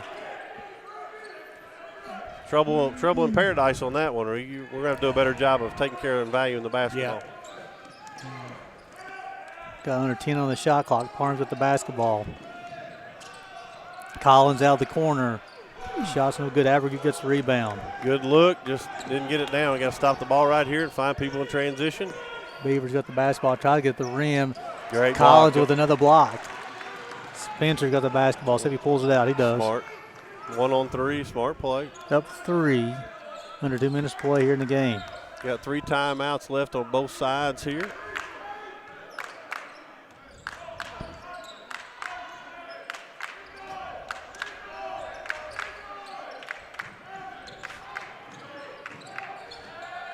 Parham shots up, no good. Settling a little bit on this end, back-to-back threes, but now you gotta force. Good timeout here, Shawnee State.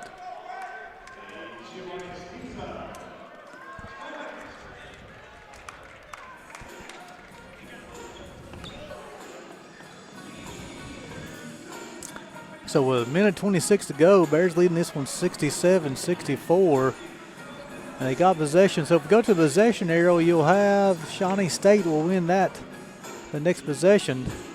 Team-wise there, Shawnee State up to 21 to 61 from the floor, 34%. The Bears 25 to 49, 51%. Three-pointers, the Shawnee State 11 to 30, and the Bears 7 to 17. Free throws 11 to 12 for Shawnee, 10 to 15 for the Bears. It's been some big business from the free throw line for the Bears so far. Shawnee State have claimed a 6-rebound advantage on the backboard as well. Individually, Shawnee State's got 3 players in double figures. Avergood's got 11. Beard's got 12. Sincora's got 11. Avergood's got 11. Baumgartner's got 10, so he got 4 players in double figures. So for the Bears, got 3. Parham with 20, Collins with 17, and Spencer with 15. So, Coach, with a minute 26 to go in this ball game, Bears up by 3. Bears will be in a double bonus. The next time the Bears commit a foul, Shawnee State will be shooting 1 in the bonus.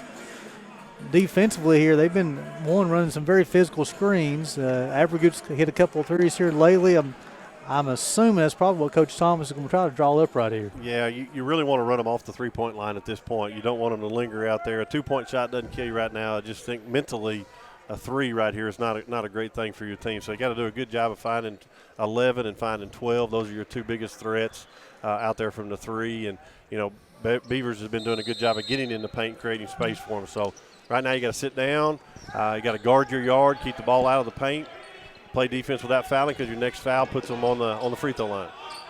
Beavers got up top. Avergood's 3-point shot blocked nice by Heron. Wow, what a play by Teddy Parham and Eli Heron. Unbelievable job. Devin Collins got lost on the screen on the switch. They switched and left the shooter wide open, and what a great recovery by Eli Heron. Hats off to him. And that was a 50-50 ball that you don't always just assume they get. Teddy Parham went in there and just said, that's going to be mine. I'm going to find a way to win this basketball game and get to the line. Hats off right there, but that was a poor job on the ball screen at the top by the U Pike Bears. That's where you got teammates, though, right, Coach? Yeah, you could have very easily quit on that play and just watched him shoot it. They did not. They were aggressive and went out and made a great play. Parham's first shot's up and good. I leaned that in. So lean that one in. There you go. Got that one going. Parham's up to 21. Hopefully that'll relax him at the line a little bit. That was a lot of rim. And he gets the second one. Yes, sir. He got 22. Bears up by 5. Coach Compton says, give me a timeout. I like that timeout, too, to get your defense set. Great play, but to get the confusion on the ball screen settled real quick. We do not want to miss the switches and bringing in a shooter off the bench here, too. Geis, another shooter coming in for So, Coach, go inside the huddle here. What's Coach Chris, Coach Faulkner, and Coach Compton discussing right now? Well, you're talking about your principles. Are we going to switch that ball screen? Are we not? Like, let's nail that down. Make sure. Are we going to be man to man? Are we going to be zone? Talking about what different options. You had a new substitute come in, making sure you're matched up when you get on the floor to communicate those. Everybody except for 25, you've got a good switch on. So I would say they're talking about, do they want to switch on everything? They want to go 4 or 5 switches, and then help each other out, like support one another. Be in help when you're supposed to be in help. Cover the ball when you're supposed to, and by all means, it's one shot. You got to all go to the glass. And again, they're at 6 fouls right now, so the next one puts them at the line. So you don't want to be handsy, but you want to be tough and guard that yard and force a tough 2 and then go rebound it. So Charlie, with a minute and 16 to go, Bears up 5. It's crunch time. Yeah, it is. I mean, you know they're going to come with their physicality. You got to go out there and play. And I will say, I thought our defense has done a great job switching. Brown has done a great job hedging out and switching a lot out there. And he's taking a beating inside right now. And he doesn't have a whole lot of meat on his bones anyway, so he's really persevered and played very, very gritty. And I think you're probably going to see some action going through Mitchell right now, probably a 2-man game with him and Abergood on this side. But you got shooters on both wings, Beavers at the point guard. So we got to get this ball screen corrected. Beavers get all the way to the bucket. He'll get Collins with a bump. That'll be his second, team 7. That's going to send Beavers to the line to shoot 2 shots, though. Beavers, he's 1 for 2 on the evening. Yeah, I'm not sure in a physical game as this has been that warranted a foul, but hopefully on the other end that'll be the same call. But now that puts everybody in the bonus. From that foul on, every foul is a shooting. So Sinclair and Wells will check in for Shawnee State after the first free throw. Beavers' first shot is off. Geis and Beard will check out. They're doing some offense for defense substitution right now, so he's putting out what he feels like is his best defensive team, and I don't disagree. Second shot's up, and it's good. Makes it 69-65. Now I don't disagree. I think having him out, I think gives them a chance to really guard. Yeah, they're gonna increase tempo a little bit here, maybe do a little trapping off the first pass. You don't want to catch that too deep. Good break by Corbin. You're good right there. It's okay to call timeout if you need them. You got 2 remaining in your pocket. I would play everything north to south right here, and great job by Eli playing north to south with an amazing. He's got 6. Amazing finish by Heron right there. We got to get back in transition. Great job, Teddy Parm. Yeah. Absolutely great job. And 2 weeks ago, I can promise you, Teddy would not have taken that charge. The light bulbs are going off. Coaches are excited for him, and great. I'm super proud of Teddy because I know he wouldn't have done that 2 weeks ago. That was a huge play right there. Eli Heron's won the basketball in his hands. He's got it. He's going to try to dribble it out. Look over the defense. There you go. Can't lob those passes, and certainly can't lob it and step away from it, but somebody needs to come get this ball.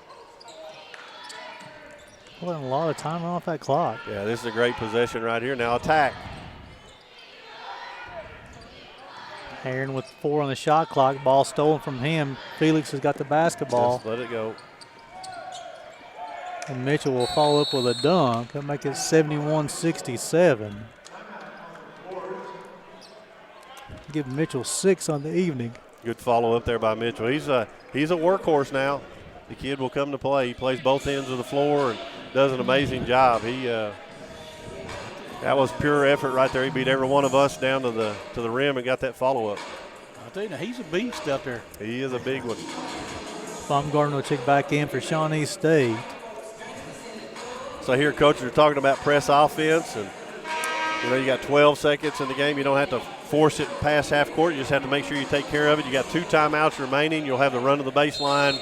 So you make sure you're reminding those kids all the time. There's a coach talking about you've got to run the baseline. You got 2 timeouts. Making sure to reiterate those things.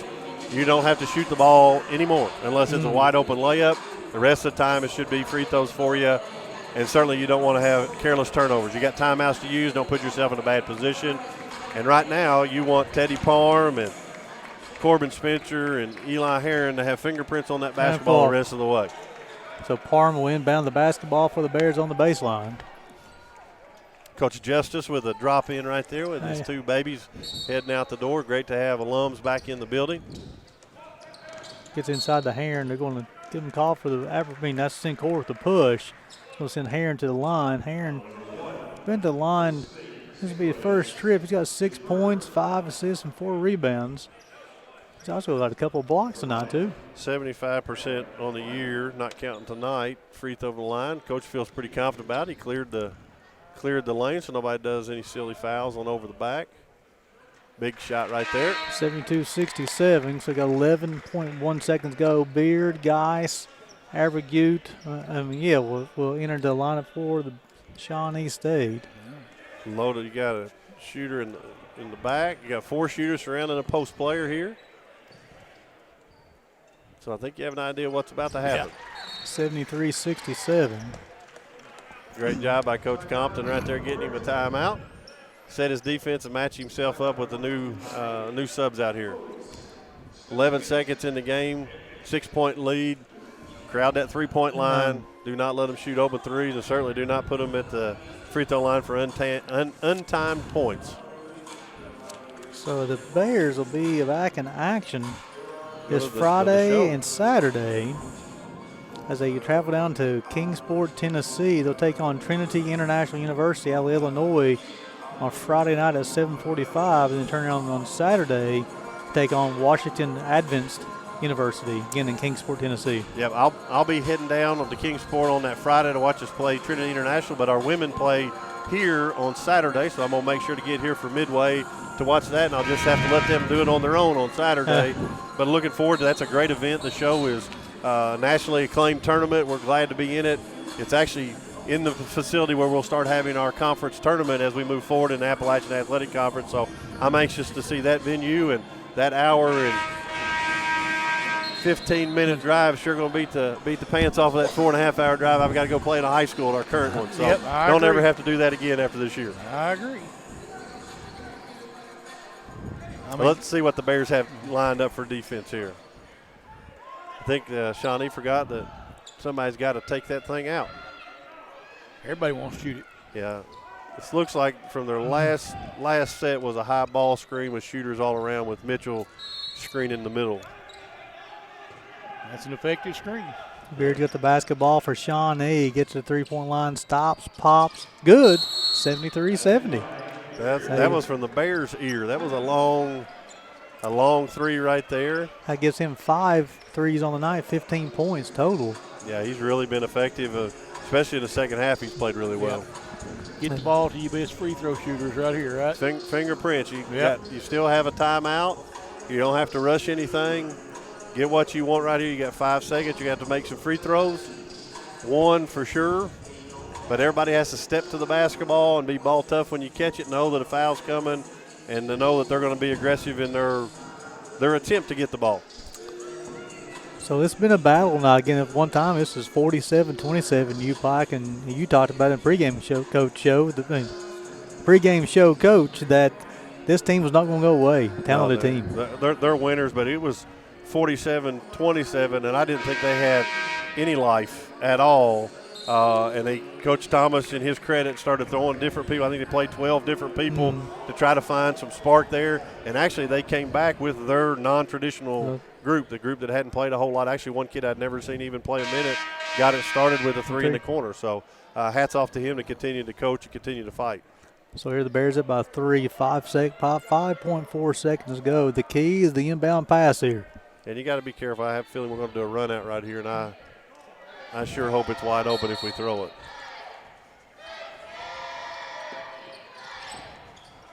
There it is.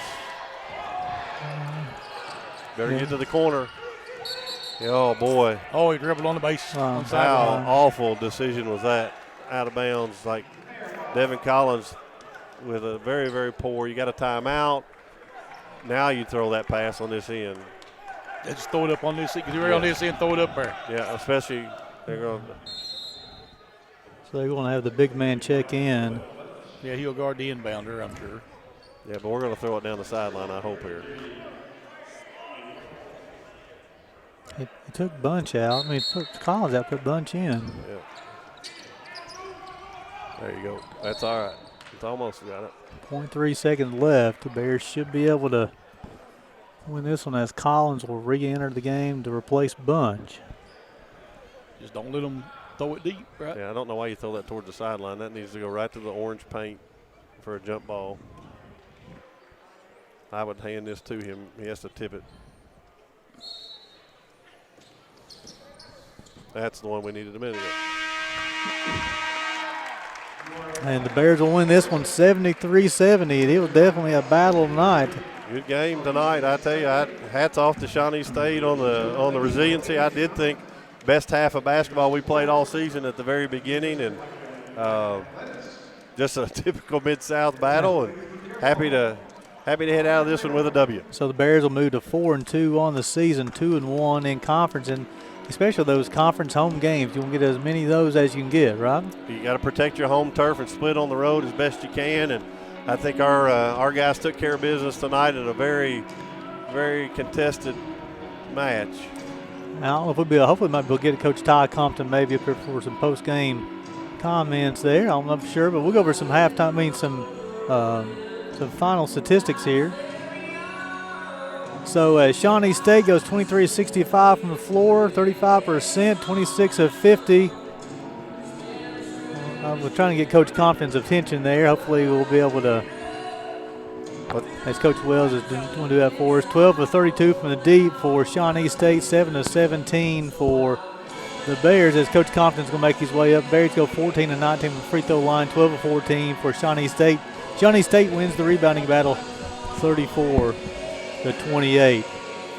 Individually, the Bears, let's look over the Shawnee State Bears. Again, they have multiple players on double figures. Beard had 15 with 5 3-point makes, 11 points apiece for Sincor and Abergut, and 10 points from Baumgartner. For the Bears, led by Teddy Parham with 22 points, 17 for and 17 for Collins, and 15 for Corbin Spencer. Heron had 8, and then Jacob Brown had 7. So, Coach, first of all, congratulations on a Mid-South Conference win. I tell you, that's a talented team, Shawnee State, Coach. You know, they came in with a 2-4 record, but they lost to a really, really good Freed-Hardeman team that we saw up close and personal at their place. They lost to a Marion team that's a top 10 team in the country, and then lost at Union, who's also a big-time team, and lost to the undefeated Bethel team that we ended up knocking off on Saturday. Like their record is certainly not indicative of the talent that bunch has got. Any Mid-South Conference win is to be celebrated. They rarely ever ask you how you won. They just ask you if you won. And we're thankful for that tonight. We're thankful to get out here with a win. You know, something I thought your team showed a lot of grit tonight here, Coach. You know, you got into a little bit early in the second half, got a 47-27 lead, got that 20-point lead. Shawnee State got a little bit of energy off their bench, but your team did not crack. They never did give that lead up. And we talked about that at halftime. We knew that we played – you know, we really executed our game plan in the first half almost to perfection, you know, defensively. And then offensively, the shots were hitting, and we felt as good as we felt the entire year at halftime right there. And we talked about it in the locker room about that there was going to be an adversity test. There was going to be maybe multiple adversity tests in the second half. And we were going to have to be able to fight those things together. We couldn't allow that to separate us. And we just had to stay positive and continue to have to work our way out of that adversity. Nobody was going to work us out for us. We had to just buckle up, rely on one another, and get out of that ourselves. And you know, really the last 2 games that we've had at Bethel, and then tonight, you know, we've learned a lot about our guys. Our guys have really responded down the stretch in the second half to some big time runs from the opponents, and you know, I think we've grown a ton in the last 3 or 4 days. You know, Coach, something a lot of people may not see on the stat sheet. You may be thinking, wow, but the first person you want to talk about, Eli Heron, he had 8 points, 5 assists, 4 rebounds, 2 blocks. Coach, he played all 40 minutes tonight. Yeah, Eli, you know, when he's on and, you know, impacting the game and all the ways that he's capable of impacting the game, he's a very, very good player. And, you know, he's getting more comfortable. It's easy to forget, you know, this is game number 6 with 15 new guys on our roster. Yeah. We've had some practice time, but, you know, with 2 kind of throwaway games, this is really just the 4th opportunity that this group has had to come out and really compete against top caliber talent with one another, and they're learning each other. They're learning what they can do, what they can't do, and what to rely on one another with. And you know, we're learning that Eli, when he's under control, he's as good as anybody. And then I thought Devin Collins coming out did what Devin Collins does to shoot the basketball. He's been shooting the ball really, really well. His confidence is very, very high. That's the Devin that we thought we were getting, that we knew we were getting. We've seen him in practice with all that confidence, and I'm super proud of him, for that to come out in his production in game times as well.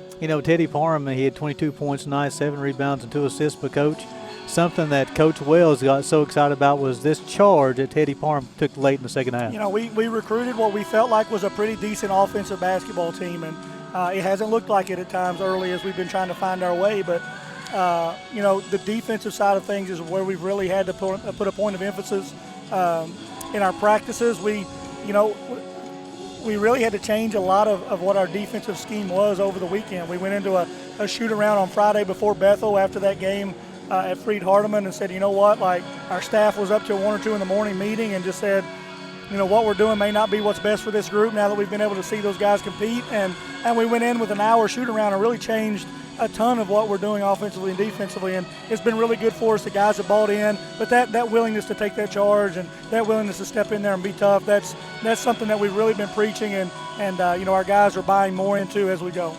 And then Corbin Spencer did Corbin Spencer things tonight. 15 points, 7 rebounds, 3 assists, a couple of steals. Had some really a challenge finish at the rim. He did a good job finishing, Coach. Yeah, Corbin was moving as well as I've seen Corbin move in a long time tonight.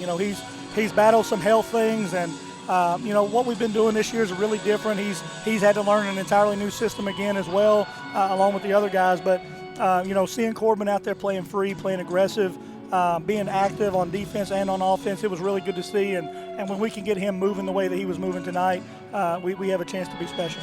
So, Coach, I know you're going to get the Thanksgiving break up next couple of days, but you play Friday and Saturday down at Kingsport, Tennessee, taking on Trinity International University, then Washington Advent University, then the following night, back-to-back nights. Yeah, we're in the middle of a stretch of 6 opponents out of our next 9 opponents who were national tournament teams last year. And one of the 3 that wasn't is Shawnee State, and we know how talented those guys are. Sir. So, we play Washington Adventist on Saturday, which is a national tournament team and a receiving votes team. And then we've got, in some order, Cumberland's, Georgetown, and Thomas More right up after that. So we're really in a murder's row, so to speak, with our schedule right now. Trinity International is going to be a very, very tough test for us on Friday. We get no Thanksgiving break. We're here. We're locked in. We're practicing every day through the break. Can't wait to spend that time with our guys. Great opportunity for us to grow as a group. But very thankful to be with these guys. Very thankful for the work they're putting in, and can't wait to get back on the road and get to the show. The Mid-South Conference, again, you talked about we started beginning the interview. It doesn't matter how many you won by or how you won. It's just did you win, and that's every single night in the Mid-South Conference, Coach. Every night, we'll take them however we can get them. It doesn't matter if it's 1-0, 3-0, 73-70. It doesn't matter. I'll take it every single time, and each and every Mid-South Conference win needs to be celebrated. So you've won a couple in a row in the conference here. Takeaways here for those. What do you want to keep on building on those 2 wins, Coach? Yeah, I think our aggressiveness offensively and our ability to just play free and play comfortable and be aggressive on that end of the floor is huge. But, I think that our confidence is growing more and more defensively by the game. I think guys are seeing some results and some fruits of their labor, the hard work that they're putting in, and seeing that they're really capable on that end of some things that maybe they didn't think they were going to be capable of, or maybe in areas that they haven't been held accountable before they got here. They're seeing collectively that they can be as good as anybody, and we have to continue to build depth. Some of those younger guys are learning and getting some valuable minutes along the way, and some of the guys it's taking a little longer to figure some things out than others, but they're fighting every day, they're working hard every day, and I really feel like we've got 3 or 4 guys that are really about to turn the corner and really be able to help us with our depth, and when that happens, I think we'll be right where we need to be. Well, Coach, again, 73-70 victory tonight. Congratulations on that victory, and I would definitely appreciate what you and your staff are doing. I know a lot of times, students are already gone for the holiday break, and a lot of times people don't see our student athletes or basketball teams are staying here to compete as well too. And so what's the plans with the teams for this week? Yeah, we'll be here. We'll be here on Thursday right here in the arena. We'll be volunteering our time that morning, handing out meals, making meals for those in the community, and we'll eat there probably. And Coach Chris' family, Jody and Greg are coming down. We're going to have a team meal that night on Thursday night as well before we head out on Friday. And again, just a really good opportunity when there's no classes and we're here in our comfortable environment for us to kind of break down some barriers and let the issues of practices and playing time and games go, and just fellowship with one another and really get closer as a group. That's what we need, and couldn't come at a better time. Well, Coach, congratulations on that victory. Thank you very much. So it's Coach Ty come to the men's head basketball coach at the University of Pikeville. So for Charlie Pinson and Kelly Wells, my name is Gary Justice signing off. We appreciate you guys watching Bears basketball, the University of Pikeville Sports Network, presented by Appalachian Wireless.